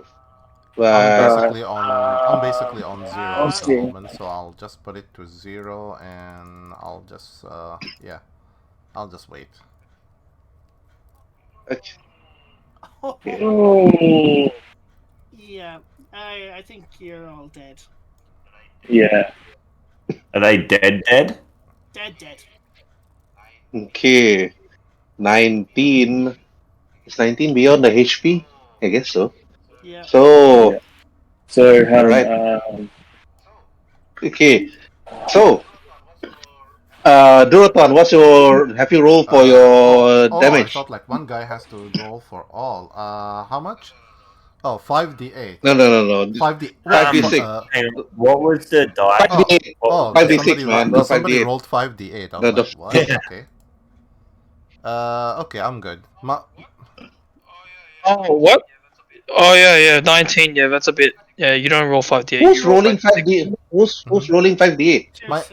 Jason. Yeah, like because I copied I was the person above me, so I was just like, okay, it's 5. I'm basically 0. I'm basically 5, just 0 since it matches my health. I'm basically 0. 116 matches your health. Yeah, and plus I powered down from the race. 5d8. 5d8. I thought I wrote. Mm-hmm. Sorry, my bad. I thought I clicked. This is a magical force, a force. Yeah. A force damage explosion. Without the explosion, there's force damage. So I'm on 0. So who died? Let's see now. Yeah. Nobody died. Yeah, nobody died. No one died. Yeah. Roll for death save. Okay, let's see now. The only one that can save you right now is only Varus and Elgin, which actually are still prone on the floor. Half damage, of course, for them. But We get half damage. Damage. Well, yeah, then half damage. I'm probably dead. Down, just Not down, dead, just down. down, not Probably dead, not not dead. dead Dead. yet. My total HP is 7. Half damage should be okay. I don't think you're I'm dead. down as Dead. well. Yeah, my total damage is 12. I mean, my total health is 12. No, So I'm dead. this is not your current HP, your total after healing and everything. That's what the DM means by your total health. Yeah. Like, what's your total health Yes. after you get healed? After you my are current fully healed. health. Yeah. After you get healed, fully healed. No, there's no heal because you did this yeah. after the attack. I Most of you guys are damaged. You are. So, if my current Mhm. health is 3, I have 7 hit points in total, so that's 10. This is 13. I'm dead. Oh man, there's dead. There's no saving. There's no death saving throw for this. There's It's no dead. nothing. I'm dead. Shit, son, that's a... Well, Okay. I had 10 HP left. So let's see now. So who's dead? Dead. Okay. So okay, Varus is dead due to the force. Probably broke his neck on the wall. Okay, Elgin, are you still alive or really dead? Dead. Otherwise, you have to roll for death saving throw. I am He's dead. currently at 7 with a max of 10 with 12 damage. Wait. So I took how much damage did I take? Elgin is dead. Varus is dead. Tiersin, how much is your health? I'm fine. I'm just down. I'm rolling 16. death. I got second wind. Can I use second wind? No. Or my health potion? No, your Yo. explosion. You do go down. Yeah, because you immediately took the dark crystal and smashed it. The huge explosion rocked everybody, throwing you, hitting the wall with such strong force, breaking bones all over your body, and literally, like, those that are really injured early on will be like dead. Dead. So currently, Varus is dead. It's like Elgin is dead. So the moment most of you are Am I dead, dead or am I on death save? You're dead. so the I'm moment most half of you, okay, those that are dead, okay, all right, because if this was so on, then most of you actually fell unconscious and brought back to the camp the moment the shaman and the lizard lady actually came down with the rest of the lizard folk to see many of your battered, unconscious, and dead body. And all of you all black out. You can roll for death saving throw, but probably like no point. So you don't have to create new character, but just to be a lesson, don't destroy any potentially powerful magic items. We can sell it. Okay. Yeah, we can So sell wait, do we get revived? So you're all still alive, but you only wake up days later. Okay? You're days later where you'll probably wake up in the camp, meaning that the shaman most likely resurrected your body. Will take days itself. And luckily for you, many of these lizard folks call your souls from the plains itself to return back to your body. Of course, you can choose not to return back to your body and create a new character. It's your choice. Those that died. Nah, Okay? I'm unhealthily attached to my lion, so Okay. Because how I see it is like even Duratan is actually dead. It's like because it's a magical damage. The only one that's alive, I think the only one that's alive is Tirson. Yeah. Because he didn't have any damage. Everybody else was damaged and maximum damage after that. So Tirson was the one that became conscious first, but he also joined in the in the ritual to actually call forth your soul to return back to your body. But Tirson, you notice that they wrapped Duratan, Varus' body, Elgin, and Rinze in some sort of mummified corpse. They put them inside of some sort of like stone coffin deep in the deepest part of the dungeons itself. It took days. It took almost a week for them to actually call back their souls to return. And when you join the ritual, you couldn't actually stop yourself from thinking about this particular person that you met in that dungeon person. But it seems that whatever the dark crystal was that was destroyed by Renze when Elgin passed it to Renze and Renze destroyed it, it could be one of the clue, but now without the crystal itself, you perhaps need to actually find more of it. But after many days of being called forth, the remains of all your old companions, their souls slowly return, but they're still wrapped in full bandages, only showing their face. Only showing part of their face, but their arms all the way up to their toes. It's all wrapped up in bandages. And then, before I can move on to the next scene, where the other heroes come back, and other heroes actually come to the scene itself and see these people's dead bodies, well, to be continued. I did not expect that to happen, but, well, when you see a very powerful magical item in front of you, don't